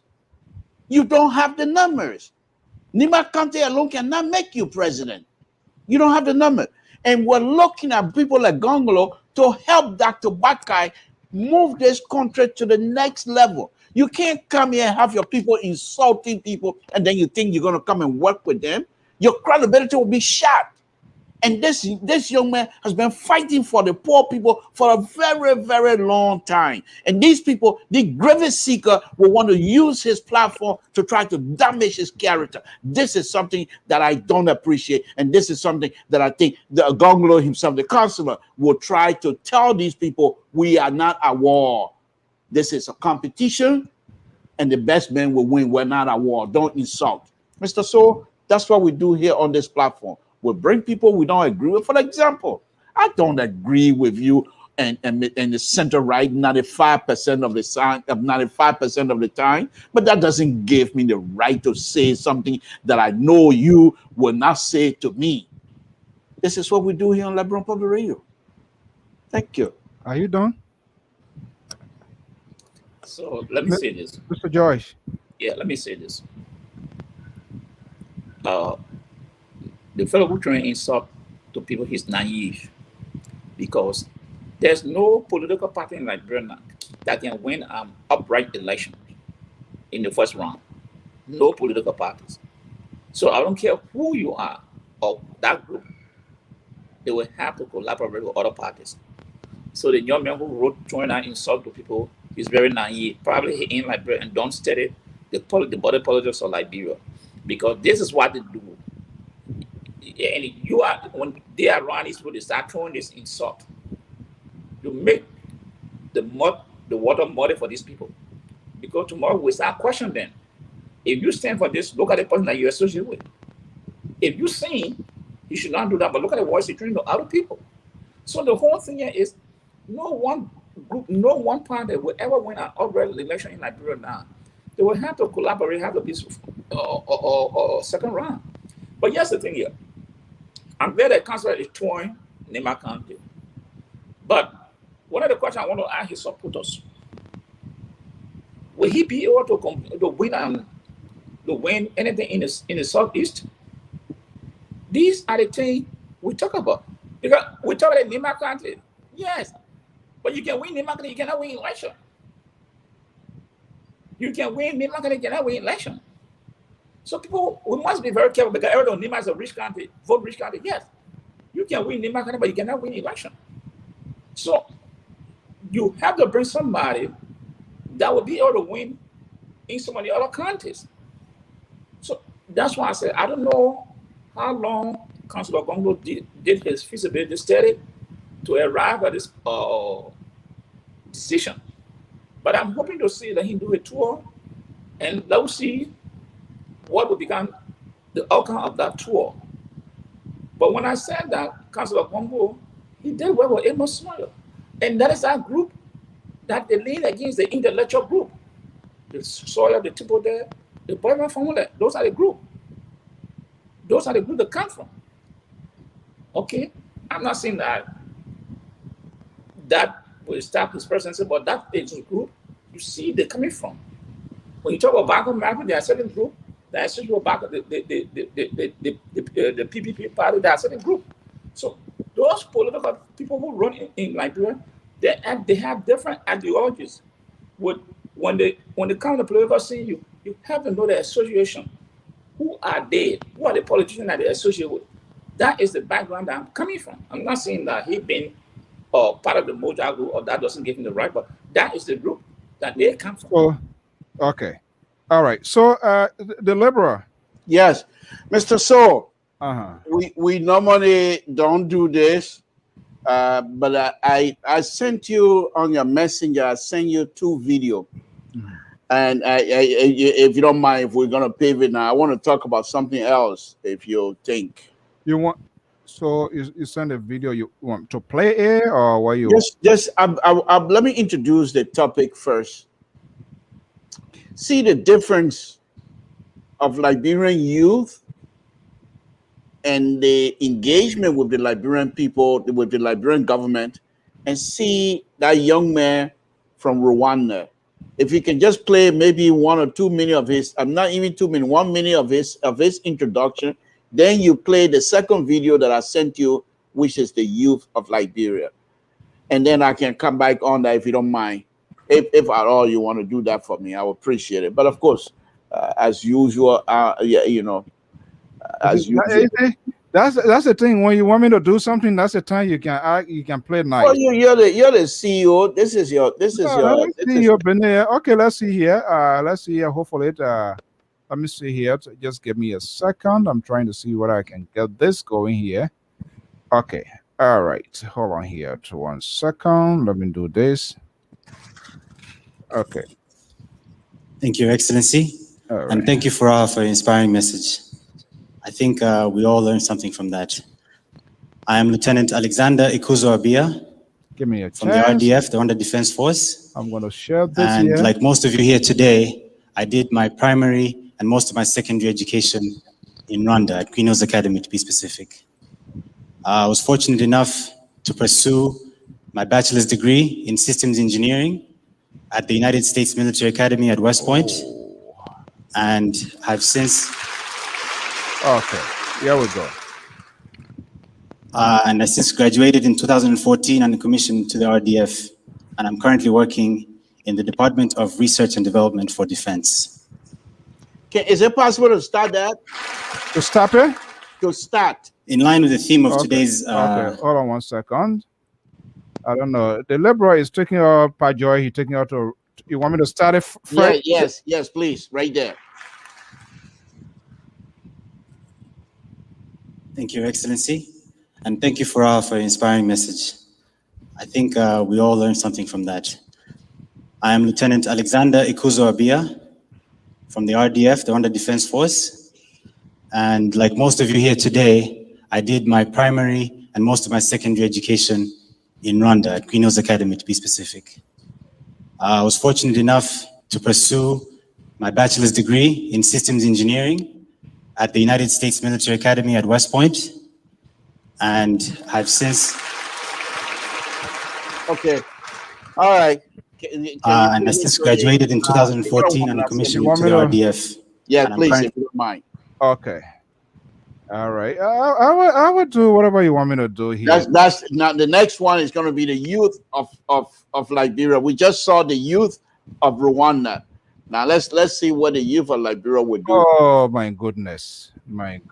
This Samson told me here. He always stir out trouble here. No, Mr. So the reason here is, it's very important for us to try to. You heard Samuel Twe that he's going to go around the region and try to compare salary and use that barometer to see if he can raise people's salary or bring people's salary. So why can't we do the same in terms of engagement with the future leader of the Republic of Liberia? You have it? Yeah, hold on one. Oh no, hold on one second. Hold on one second. I think we're done with this one here. Yes, yes. Let me just get it off the way. And folks, just bear with me. Just bear with us, folks. We're trying to establish. This is like we can't just come out here and make these kinds of pronouncements without us trying to show you what exactly we're trying to talk about. All right, go ahead. Okay, here we go. Let's see here. What's wrong with the volume?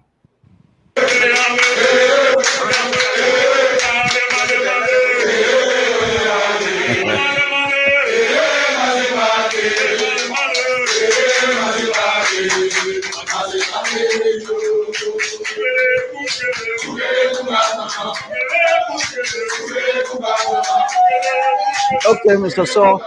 That's good. That's good. I'll come here. Hold on one second. Okay. Thank you. Let's see. Let me see then. I don't know what in the hell. I don't like this sort of. Okay, let's get to the talking point. Yes. Draw the reason, and I want to thank you, Mr. Saul, for doing this for me. I really appreciate it. The reason I'm doing this here is for us, as this is a platform where we come out here and talk about issues affecting our young people, affecting Liberia. You saw that young man, the first video, you saw that young man standing among his peers, telling his peers that, like many of you, I graduated in my primary, I believe it was 7 to 9th grade or something like that. And then he said, I have the opportunity to finish my bachelor degree at West Point. And when you look at that crowd, these are people that were there to listen to each other. These are people that were there that were being empowered by the government of Rwanda.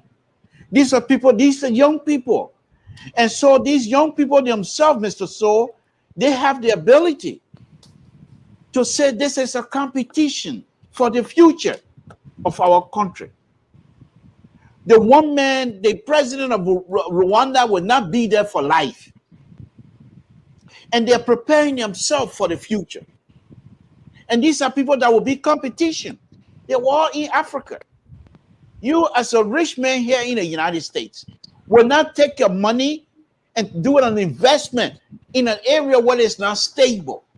Take your money and go and invest into young people who are not ready to leave. Now, after that video, you saw the CDC youth video. This is not empowering the youth. You saw when Samuel 12 was giving the class, pretty much, people were sinking instead of listening. Samuel 12 already done with his school. He doesn't need to go back to class. But many of the young people could learn from that, even if you don't agree with it.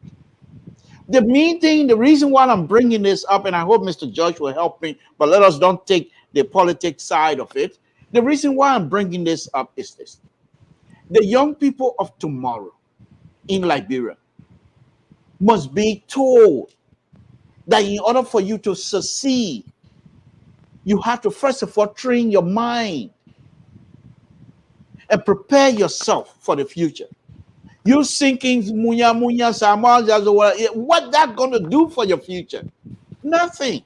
Not every one of you that are thinking will be like Jefferson Koji tomorrow. Not every one of you that are singing will be like Moluba tomorrow. It's not going to happen. Only a few, just like here, the African American community. Many of these people play basketball. And out of the thousands that play basketball, you only have few of them get to make it to NBA. So if you don't prepare yourself, if you don't train your mind, you're going to be left behind. And the reason I mean asking you to play this video, Mr. Soul, the young people in Rwanda, they are just as smart as the young people in Liberia. Don't get me wrong. The young Liberians are very intelligent. However, the politicians, the same way they used them during the war, except to kill, it's the same thing that is happening now. They use these young people not necessarily to kill anymore, but they use them as people to carry their card, to carry their T-shirt, and then when they get in position, They don't make these young people to empower them. They don't do that. They only collect few.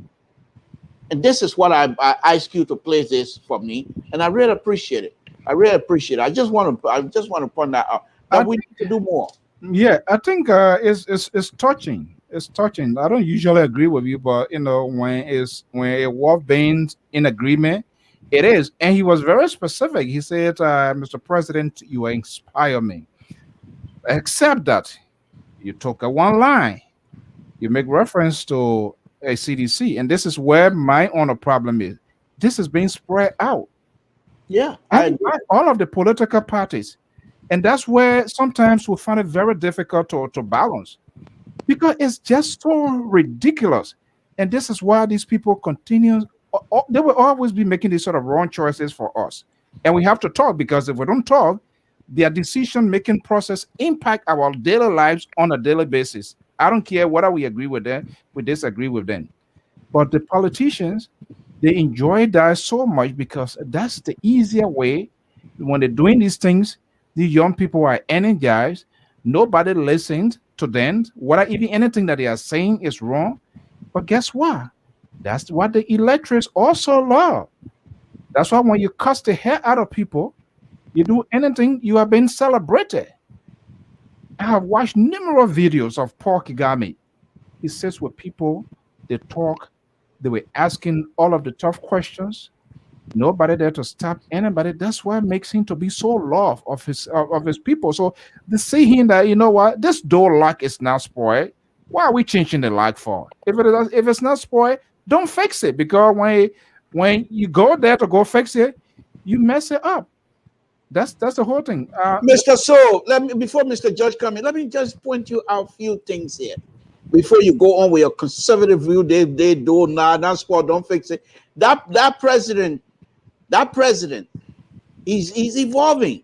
This is a man that people accuse him of being responsible for the death of the original president of Rwanda that brought in the whole mess. So that president that you're just trying to praise here, he's not a sin.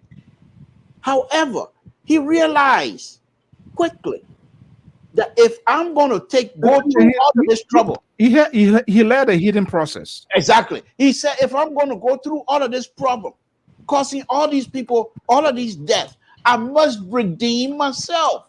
And he has done so. There's another video that going on social media right now, where the guy, a Nigerian, sitting in the gutter and eating in the gutter. And he's saying to himself, this is Rwanda. Look at the people gutter. I can eat out of this gutter without me getting sick. Well, it's clean. I'm just saying all of these things. These people are not different from us. We're all the same. We just need to work together and move this country forward. Go ahead. I'm sorry to Mr. Judge, please go ahead. Look, what all people are saying is true. But as I always say, you must have a leader that will inspire the people.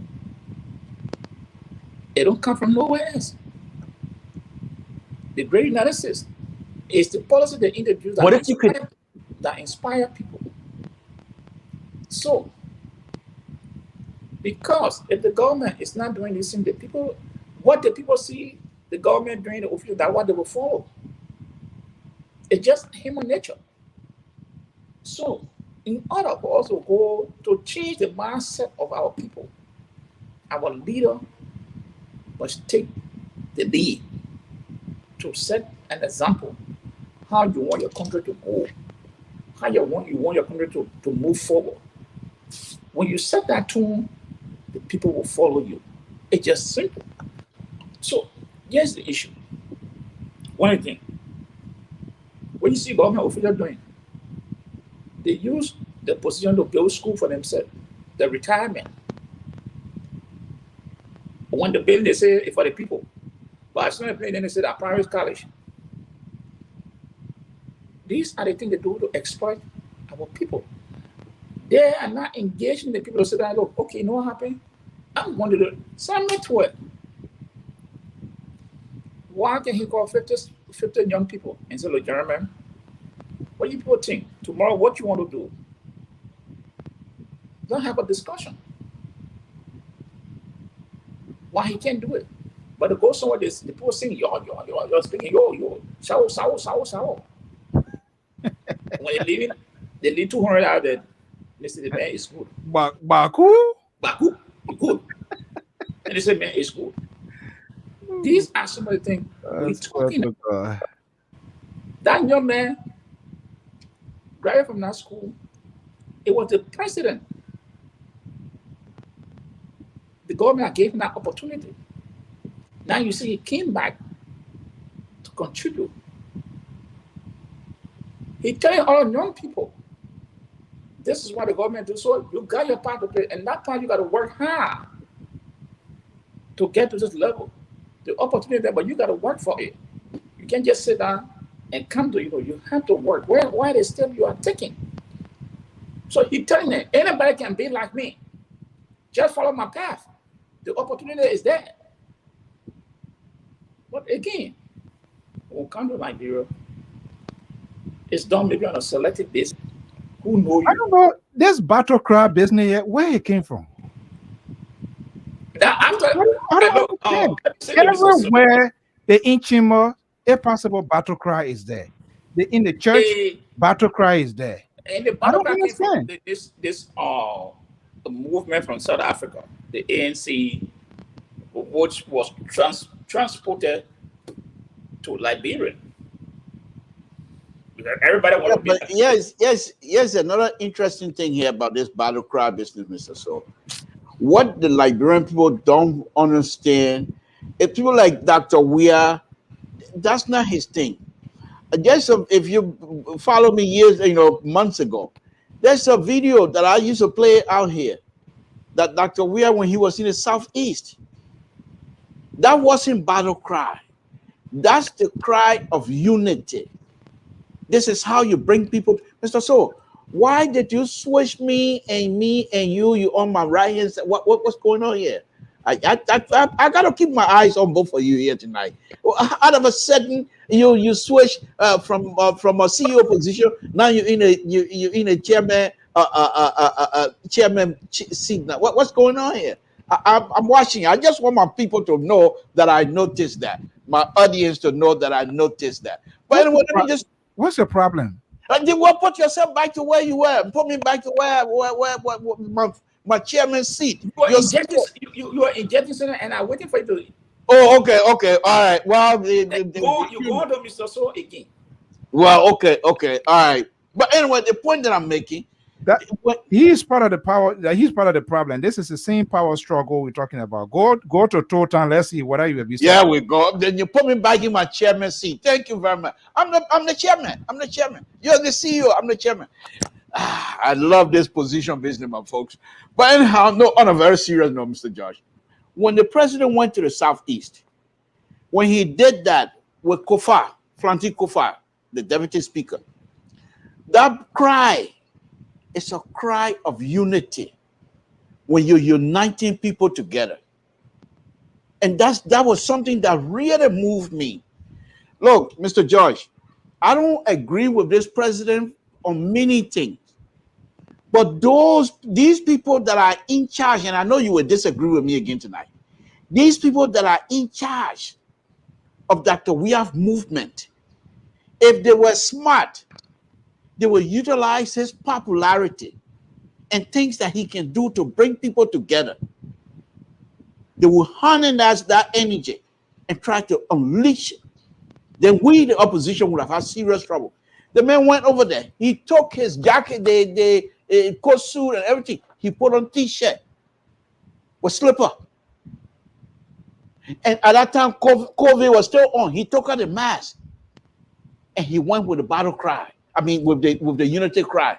At that time, why is it the entire time you didn't hear sour? Because I believe he instructed the people. This is not sour time. You want to do your sour? Take it back to Monrovia. So are you saying he's not in support of the sour? No, that's not what I'm saying. I said that particular moment when he got back into his culture and decided to do the unity cry, he didn't want no sour business in it. The sour issue is for Monrovia. Let them keep their sour. Let them keep their sour. Two different things saying. I don't get it. He goes home. He talk about culture. He comes to Monrovia. He put on the garment of sour. So then, what is that? What are you saying? Well, because the Monrovia supporters want sour, so let them have the sour. So is it against his will? That's what I'm asking. No, it's not. So okay. So then what's the point? The point that I'm making here is this: Dr. Weah is not a fool. He's a unifier. That's not what we're saying. Well, that's what I'm giving you. I'm telling you. Dr. Weah is not a fool. He's a unifier. He's not a fighter. He's a unifier. And to show you that, and you know me, I'm not here as a supporter of CDC and Dr. Weah. Of course, I like when he's doing raw business. I love that. But I'm not a supporter. But I want to be truthful.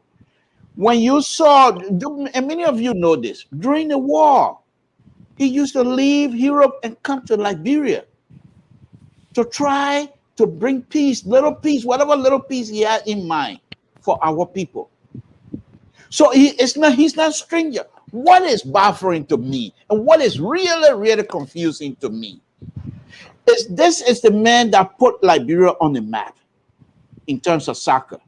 He loved this country. When he left his professional life, he came to Liberia and he was coaching to bring these people up to speed. This is the man. Something. Let me land, Mr. So please. Let me land. I'm coming. You can disagree with me. I'm fine. I will be okay. The point that I'm making, having gone through all of that, now you have the entire country that you have fought for, so to speak, to bring it to a pass. You have that country in your hand, and things are going head to scatter. Why? What's going on? This is the thing that really confused me. What was the struggle he led? What I mean by, I didn't use the word struggle though. But anyway, I would take that word then. And what I meant was when during the war, he used to leave Europe from the safety cocoon that he had over there in Europe and come to Liberia. So there was no benefit that we were getting from those things? What is the benefit to come to Liberia and get killed? What is the benefit? That don't go down that rabbit hole. Mr. Joyce, was it not possible? It was a war. He came in during the war. Was that not possible for him to get killed? Mr. Tor. Yes. I don't know why are you spinning all over the place here? I just don't get it. Are you saying he prefer when he goes to Southtown or Grand Crew, whatever, he's a different person? Then when he comes to Monrovia, he's a different person. Hold on. Okay. And you strongly believe it is people that are making him to do those things. Is that what you're saying?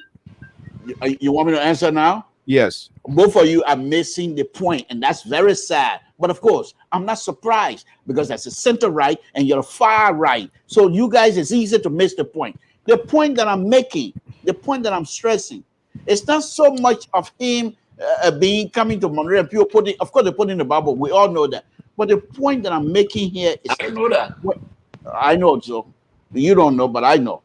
He went to Southtown, and when he got to Southtown, where he from, and he knows the culture, and the culture is if you're the leader, you want people to do something, you unify, you bring them together through unity. And the cry he and Kofa were doing was not CDC battle cry. This was a cry of unity. But in Monrovia, the Monrovia sedition, they like to say South, which is a battle cry. So when he gets to Monrovia, let me answer your point, Mr. So when he gets to Monrovia, he's in Monrovia, and the people surrounding him, he's no longer in Southtown, where the culture is dominated by unity. When he gets to Monrovia, the Monrovia is a seat of government. They split. They're fighting each other. So the battle cry is acceptable. Do you understand that? In other words, he has the ability to compartmentalize things, if you don't mind. The question that Mr. So, Mr. Joyce. Yeah. Let me go to Camus. I will come to you. Something I don't understand him. Camus. Yeah. Can you interpret what Samson is saying here to us? Well, Part 2 is on fire tonight, but the fire that his honor is somehow baffling me. Like I would want to use one word, not too long. You know, I'm telling you. But on a serious Oh note, my goodness. Oh my goodness. start listening, but I have to call back, Uh, especially when it comes to the issue of the political activity, the battle cry, and Pato, I think Mr. Tool said something concerning the young men who are talking about Rwanda and seeing our young people when people go out there to talk, they're singing. I mean, there's no way a sound intelligent young person would just be clapping, don't listening, nothing. Something must be the cause. Either these guys are paid to follow these guys to do that. I mean, if you see people speaking on behalf, like they're speaking about your country, you will sit down or you stand up quietly and listen, ask questions. You will not just be singing. So I am with the belief that these guys are paid to follow the other people to be singing in these battle crowd, whatever. And then another thing there is that if you notice, Mr. So the people are now wearing beret. CDC wear beret. CPP too wear beret. CPP get militant group. CPP too got militant group. They call down the brigade. You see the trend? So it's like they are not teaching. They continue to indoctrinate the young people into militancy. They are not even opening their eyes or opening their minds of leadership. That what Mr. Toh was saying. To train the young people so they can take leadership tomorrow. They are not doing that. Instead, they are training the guys to be militant into revolutionary thinking. And that's not how we want to see Labro going right now. It should be debate. The debate should be on ideas, how we can change the country. Now it shouldn't be on thinking and how the grade two and Naka and hey Naka will fire. What all that one for? Then another thing there is that back in the days when I was growing up, I used to hear when the people discussing issue or what they're having something going on you. Yeah, you know, yo. You know, yo. You can't hear that in our setting. I mean, it does. And those they come on. Come on. You can't hear yo or another one is say party. We can't hear that. So I don't know what's wrong with our society. So I just called by last day because Tool said that Georgia back in the days to go out there, kind of unify the country. Yes.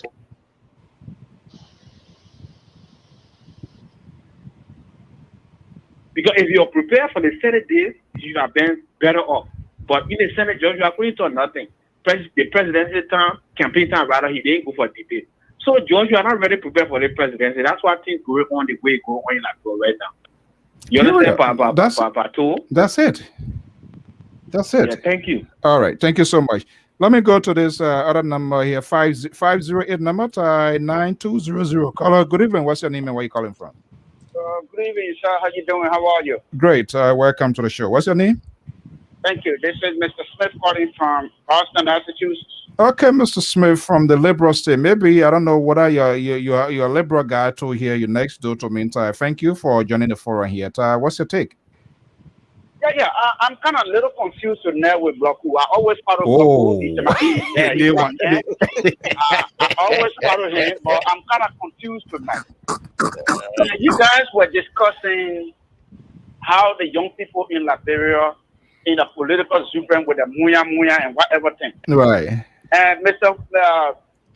Bloku drunk quickly to Shasta when the President when he was there, he became unifier. When he came to Monrovia, then he muya stuff. So what is he talking about? What do we have to understand here? What is it? What is the point he's trying to make? Look, can you make us understand, please, sir?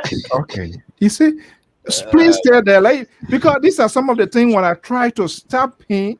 I don't know whether it's an old age now catching up or he's already with him. And when I try to stop him, he just say, "Oh, you far right, Reverend, you don't want me to talk." It's not coming from me. Hold on, let me go to Bloku. Bloku, can you tell us in 1 minute what you really saying here? Because you're just all over the place. All right. All over. Okay, thank you. Well, my brothers and sisters, I don't mean to confuse anybody. Basically, the point that I'm trying to make here is this.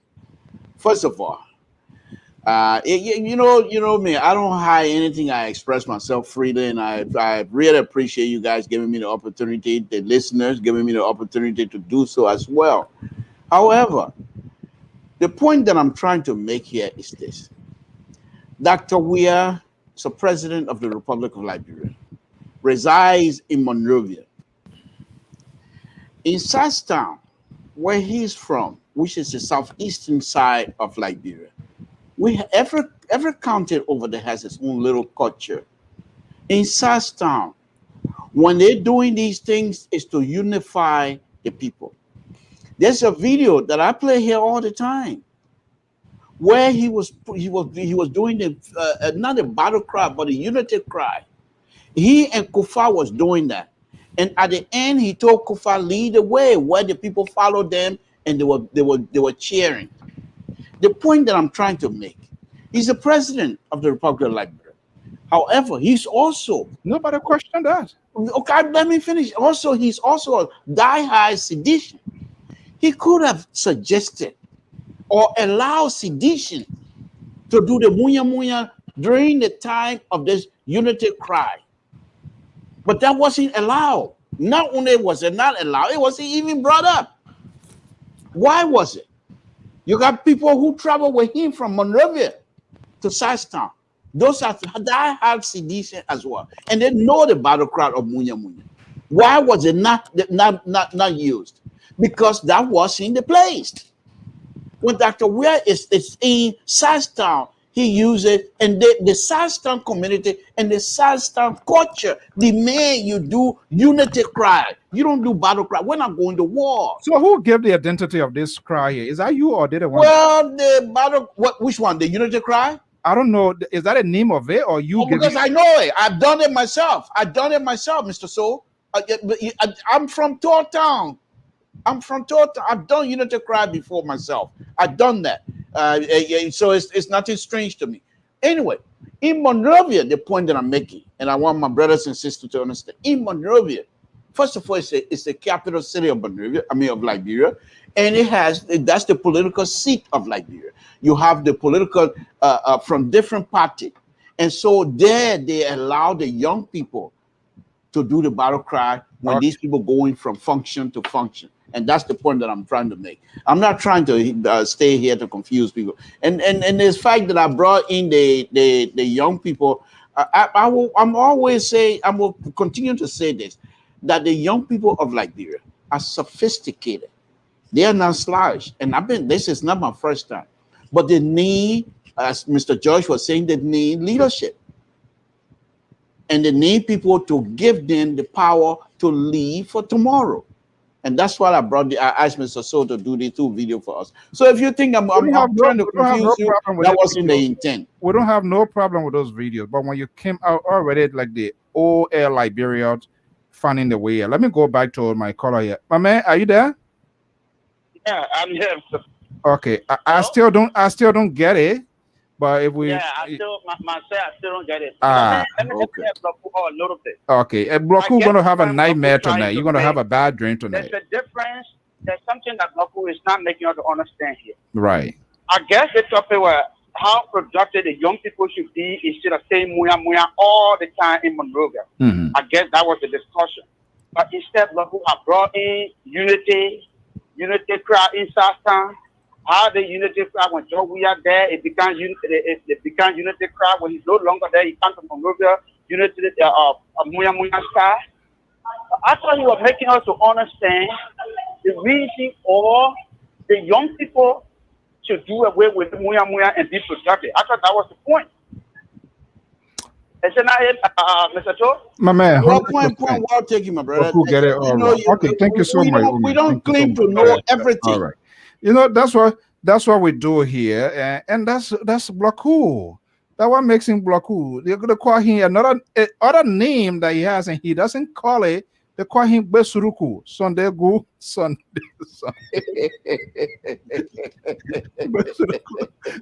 Gu, Sunday Ba. The day you read a whistle.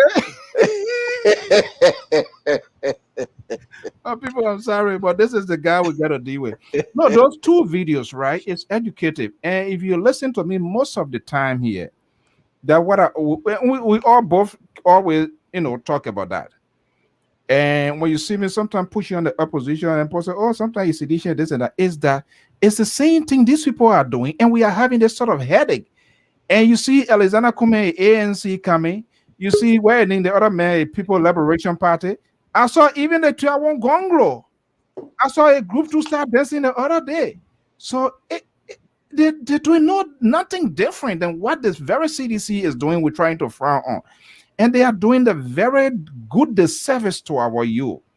And you saw the group there, the sitting down, very intellectual forum. That was a very classic video you just put out here. And we saw our own folks.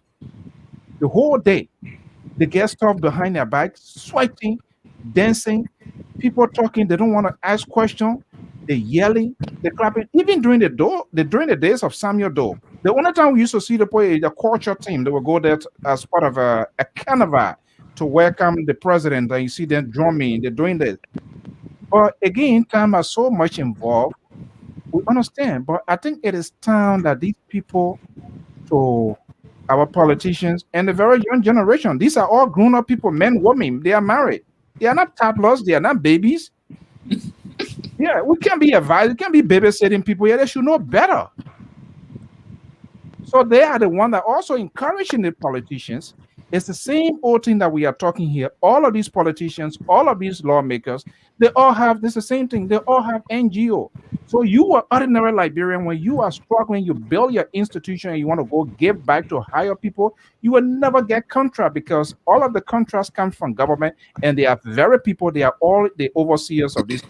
It's the same old thing. So it makes it so very difficult for our society to excel, because these politicians calculatively created and designed that purposely with the hope that they can use that to keep the young people down. Yeah, Liberian people, you should have a tinted car, guy. Then you open door for them. You didn't want for people to open door for you in your life, and that's why even they have this whole 9 years thing they've been there. And I think these are conversation, real national conversation we're supposed to be having. Unfortunately, it is not like that. And we all are responsible for it. All of us, no exception. Opposition, imposition, outside opposition, independent if there's any. Because you know why? We all justify the actions of our people when they are even doing it wrong. We justify their action. We take a serious defense. We become a defense counsel for them. So they enjoy doing that. Look at that video with Samuel Twe. That's a good forum. You try to explain the economy or what you think the harmonization brought in, but you have another group of people all there cheering up, drumming, sinking. So who's gonna comprehend? What kind of good foreign international journalists are you think want to go there and take a news script from there? Nonsense. They won't do it. If they do it, if they capture anything, they're going to capture the noise and to make your country to look bad and put it out there. But George, go ahead.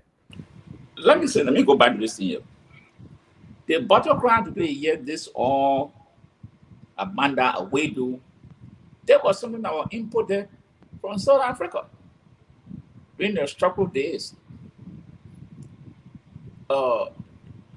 Had that language is alien to us. I believe if you want to do a battleground, do it in some local languages. If the person went to Nima, there's a way the Malian call attention. And normally, let me go to my home. That word here, the word is Shina yo. Shina means men. You calling attention to the men that something is about to be said. You need a perfect quietness, attention. Yes, the Quran. Samson told he knows that, and he want to come this here. This is what the people don't. The young people, they don't study their own languages. They don't know what was in men, because when the men gather, there's a gathering of people, chiefs, and things. They want perfect decorum. They say Shina yo. It means what? Perfect decorum, because they want to listen to what the speaker has to say. That is the crime. I remember during one of our days, The protocol of Bati or Bati. When Bako speaking, or Bako coming to speak, call attention, Bati or Bati. Bati. Play go quiet. Because the chairman coming to speak. Today, Sao. No, the way you're there, yeah. What kind of life is that? Let me add this on here. Let me add this on here. What Mr. George just hit the nail on the head here. And the interesting thing, and what sometimes also confused me, is this language of Amanda Awetu. It's a struggle. Yeah. Crying for freedom. Mm-hmm. Why would CDC, that is not leading, that is a government it's not government in waiting, it's a government in controlling everything of Liberia. Why are the sedition still going Amanda Awetu? For what reason now? Something told. Are they being suppressed? Is the government oppressing them? Now, Mr. George, since we're going to go on this traditional welcoming or whatever it is, in my dialect, what the people say when the big people ready to speak, Abinyo, Ipo then it says Nyo. Yeah, that mean people, please, if you get your baby, put it in the baby mouth. Don't get no problem here tonight. Man from Totan. Yeah, that's exactly. Everything is quiet. Yeah. And not only that, if it is in the courthouse, they got a rope hanging from the ceiling, and the man who is on the floor holding the rope like this and putting the hand behind. You know why? So you don't point your fingers at people. You hold that rope and put your hand behind you, and only your mouth and your head do the movement. That is the respect for culture. And this is why these young people today, and one of the interesting things you find is that they want to be heard. So while the speaker is saying some interesting thing for people to listen, then they jump in and interrupt the speaker.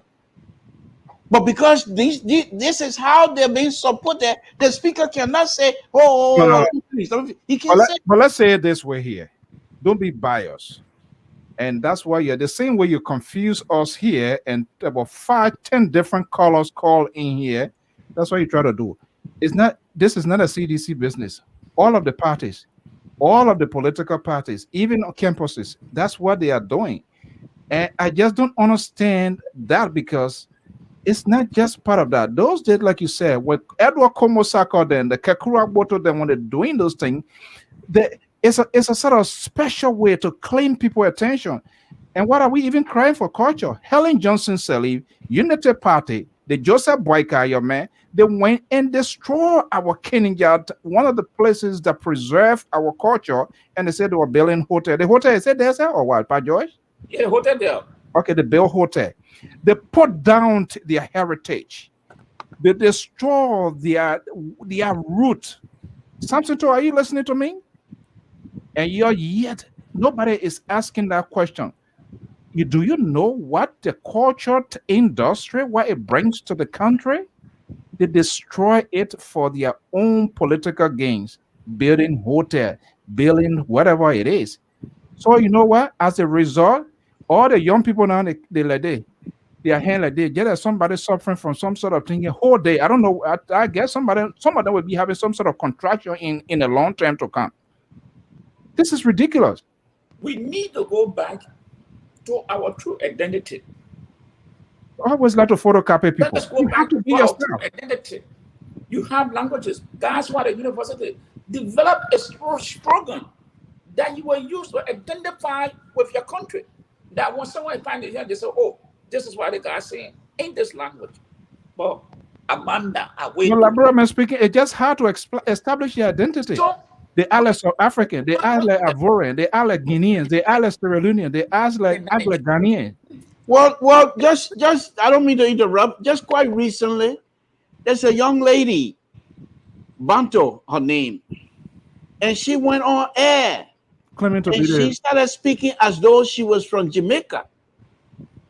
And if you didn't know who, because I knew her, if you didn't know who she was, you would think she's from Jamaica. And that same lady, when she ready to speak the Nigerian English, you would think that she's from Lagos. But this is the beauty of Liberians, and that's what I said when I told you Liberian, especially the youth and the young Liberians, are sophisticated. They have the ability to learn. These people they come from refugee camp to another, but don't mind that. They're very intelligent and they have the what we are ability to saying learn. here. We're not. I don't think that's why we are going here. We are talking If about I the go to ability to Ghana, preserve our own. I can speak. No, I agree. I agree. So It's if I better meet a it's Nigerian better friend, to I know can your own like history. some pigeon. But what I'm saying in Liberia, we should have identity for certain things. We drink bottle cry, you drink bottle cry in Swahili or Africano. What is the relationship to us? No. And let's Hold transfer. on. You hold on 1 minute, folks. Let me just do something here, please. I just want to bring something here. Folks, just bear with me here. Okay. All right. Okay. Talking about the battle cry, let me just bring this other one here. This is so crazy.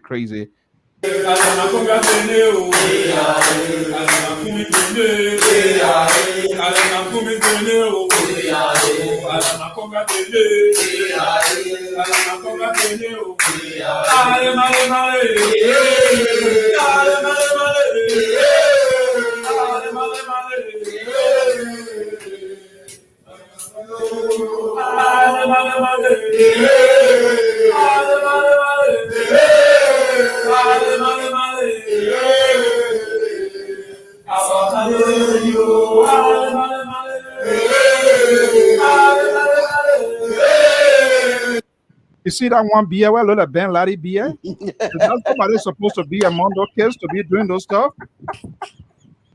The best thing in football song. Look, Mr. So, here's another thing here. These things we laughed about it, but they are also affecting our psyche.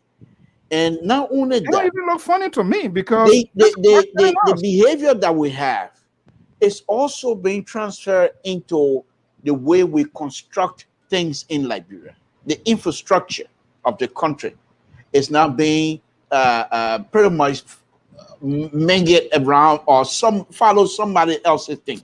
The drainage system that you have in Liberia right now, where they have open ditch and stuff like that, those are things from Ghana, those are things from Nigeria.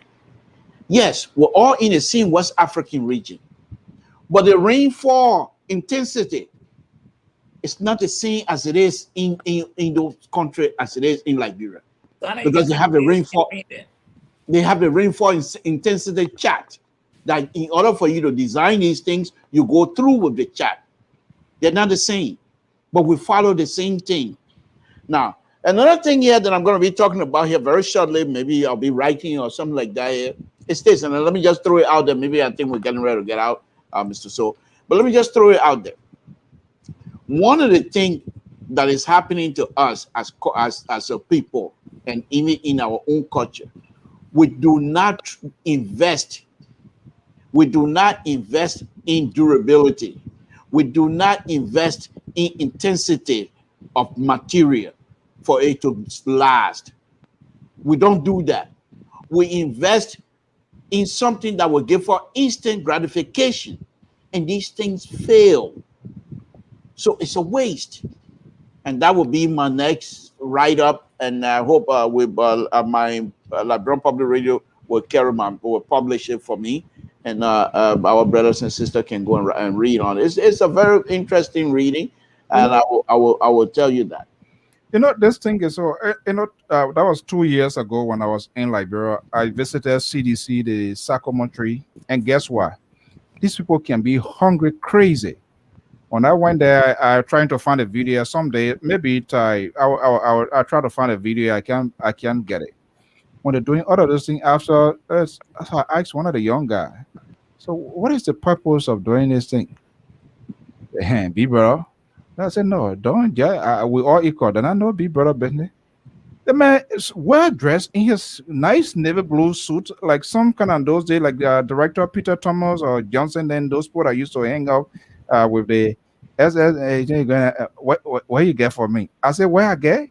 You in navy blue and red here. You posted here. You're ADK. You talking about where I get? I don't get fastened.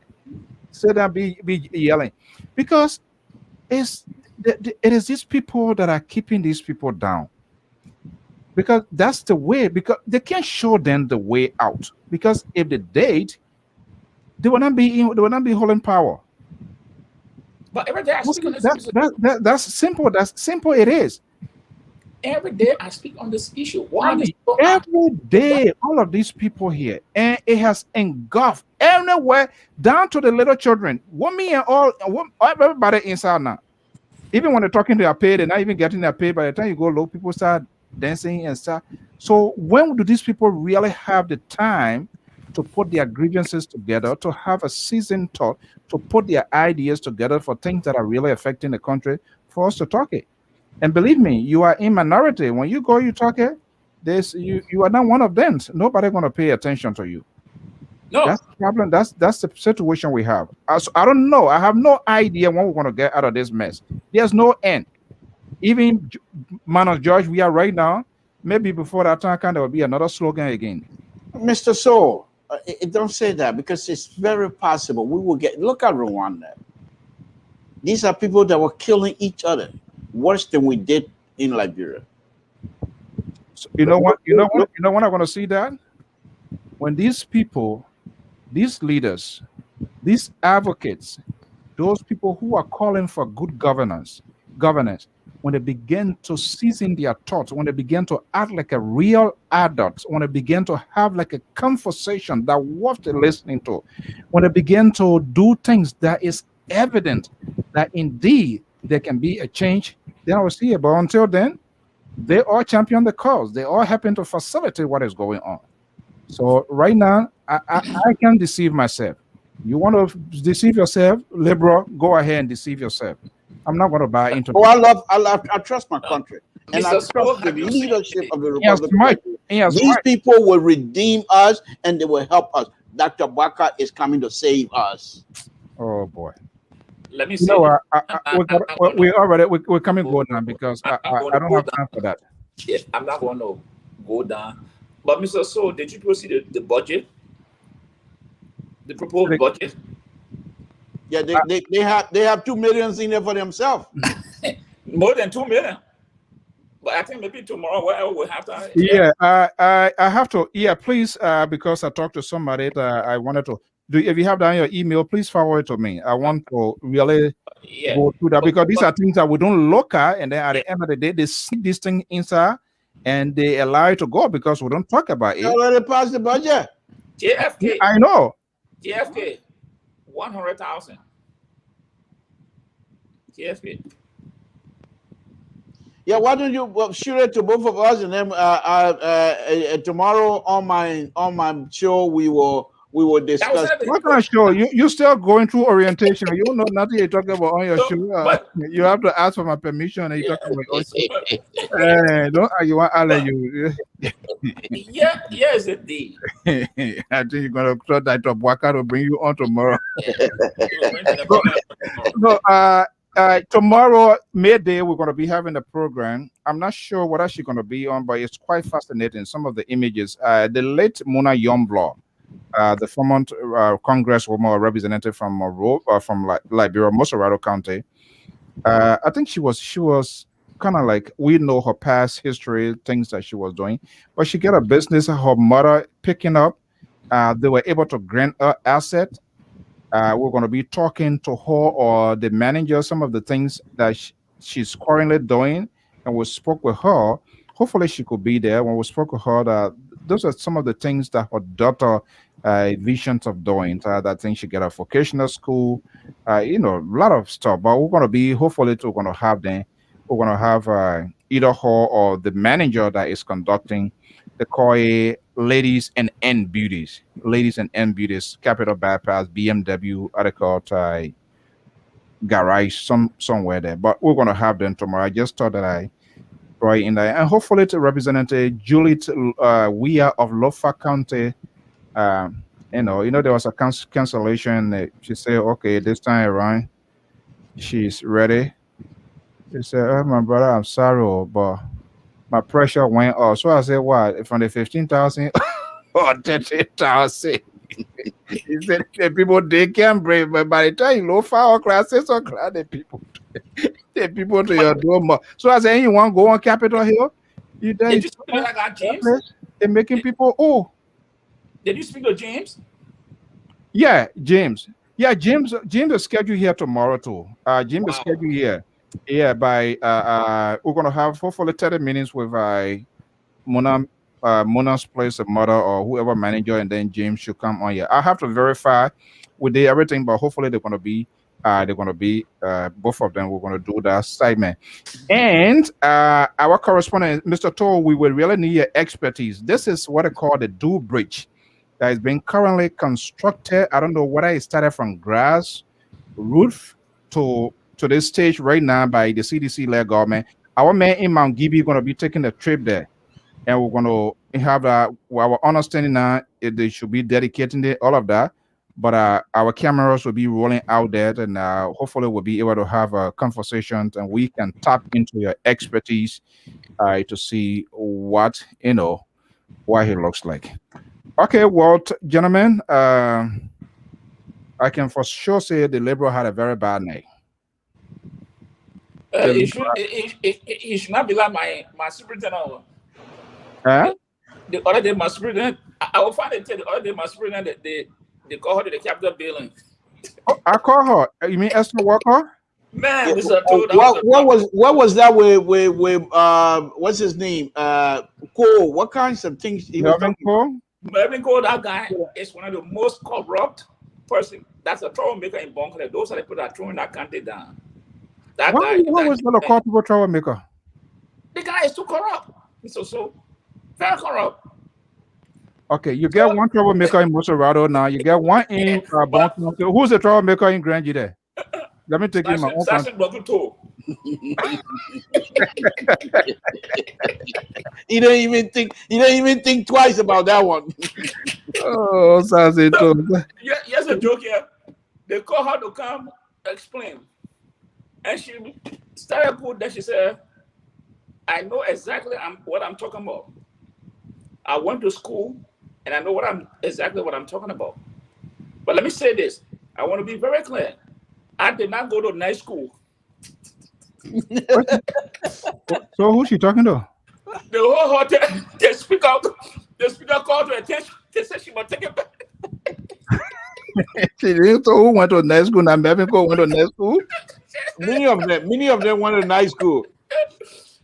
The speaker told us, no, Madam Speaker, you cannot come and address the body like that. She said, well, I just said I didn't go to night school.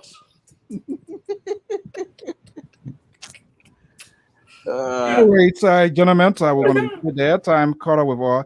This 38-year-old guy from LRA, there are a lot of other developing stories. We don't know how it's going to end up. So it is why it is. So just forget it. It just one good thing. It's always about money. And did I send you that video yesterday? Yeah, I think I saw. Okay, you saw that guy that from Joy FM? Yeah. You saw that guy had a ball Jiba rich for corruption, and that has something to do with the port in Buchanan. One of the things that time is already against us, but I've received a multiple. But I want to give you a fair shot to do our due diligence. We have placed a call, but we have not heard anything from RRA. There is a serious plot, and we have to tell our audience, this COVID business, these people are doing things on purpose and causing our people extra spending. Yes. By lying, by telling people, oh, you got COVID. If you want to go, you got to give me XY date, or not even giving them the actual date. And then when you go, you don't get your result. Our own manager was affected. And we have to tell people, when you do your test, please check your email. Make sure your email, everything. Because there's people, I never remember doing my COVID test here for anybody to come to my house. When I got tested positive, after doing the test, there was an email came to me. Nobody, no health worker or came to me and say, "Oh, I bring your test, but you negative. I mean, you positive. You got to do something." So a lot of people now they are causing a lot of financial burden. If you're coming on Sunday, you have to do that test on Thursdays for Sunday morning for your result to be with you. It's not like the 72 hours here. You do it Friday, you got to get on Saturday. No, you try that, you screw up, and they're not telling people that. And beyond that, these people are coming to people, telling people that you are COVID positive. But in order for you to go control, something I think I was telling you, there's a Nigerian. Because there's a friend personally travel with those people. They cost that almost spend almost spend 1,000 and change. Give it to these people because he said his medication was running out. Because if he had missed that flight, they're going to take in extra 2 days and you're going to spend. So the best thing, and the friend were asking, said, "Don't give it." He said, "My son, I gotta do it because I don't want to die. If my medicine at the last day, if I don't go with the flight here, I will get 2-3 days, and I can't." That might have been a very, serious prescription, something that you need to take. So that's another thing we need to talk. But we are trying to get to these people, which of course, usually they don't want to answer people call. They don't want to talk to people. No, that is true. That is a bad thing that they are doing. It is very bad behavior now at the RIA. People take their test. If you not check it out for yourself, people will come running to your door, say you get COVID. You live for here 1 week, 2 weeks, you get your vaccine.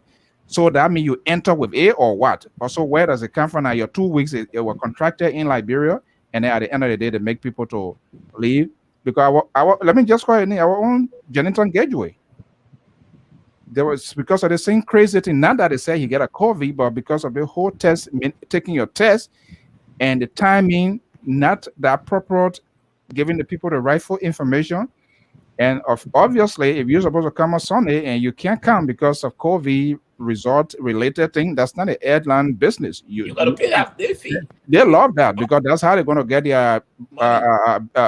their business going to be. You're going to buy a ticket, and that is really harming our people. We need to find time to really talk about that. It's just crazy.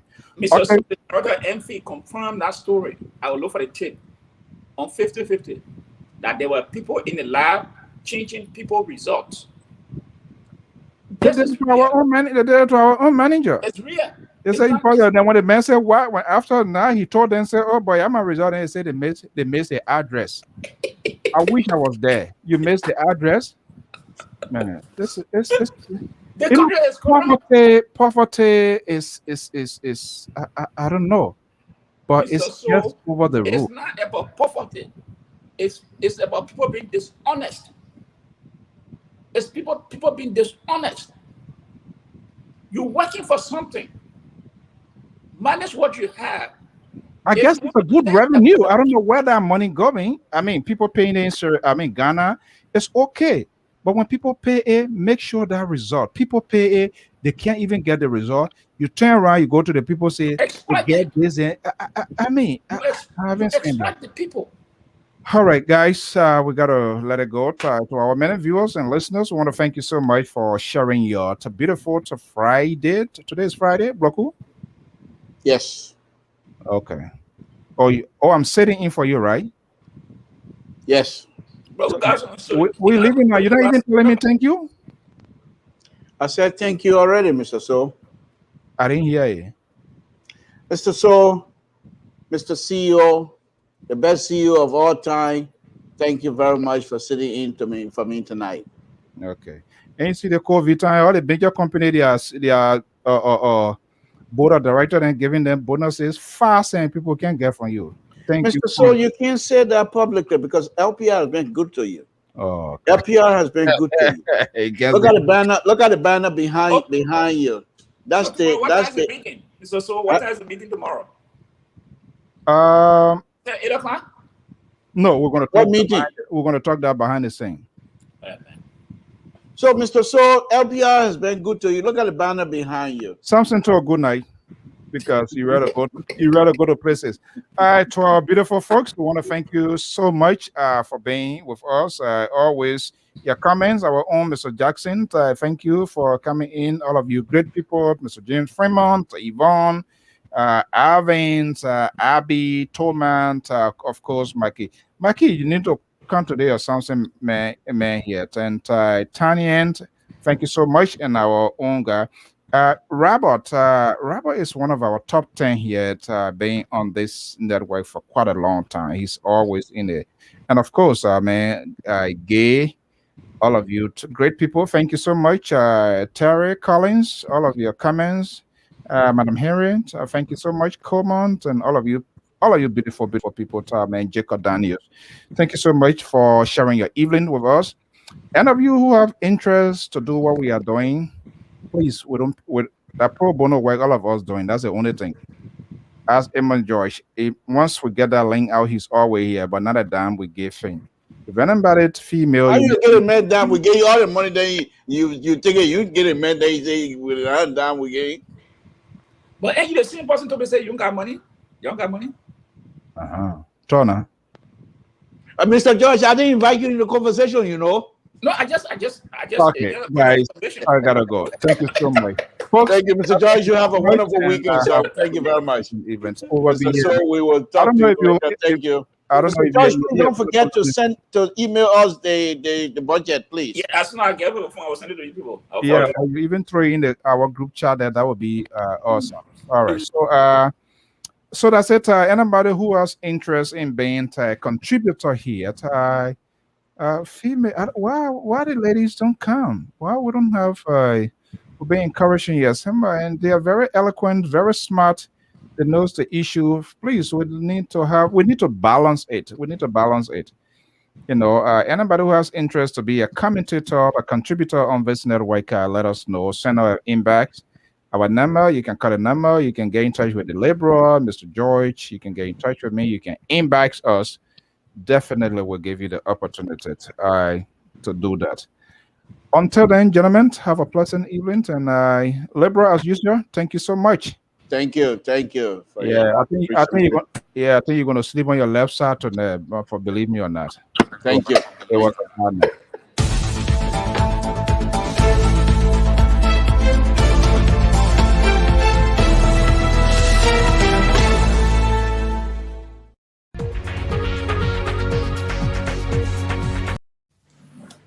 Katwae. What does it mean to be a woman? A black woman, an African woman, a Liberian woman? To be a Liberian woman is Jiglunu, which means remember. Remember that you are strong because of your experiences and to always be true to who you are. Yakama Jiglunu. Panife, Menegaga, Yenyengu Sui, Yawega, Kodi Lai. So I'm Alice Johnson Hina.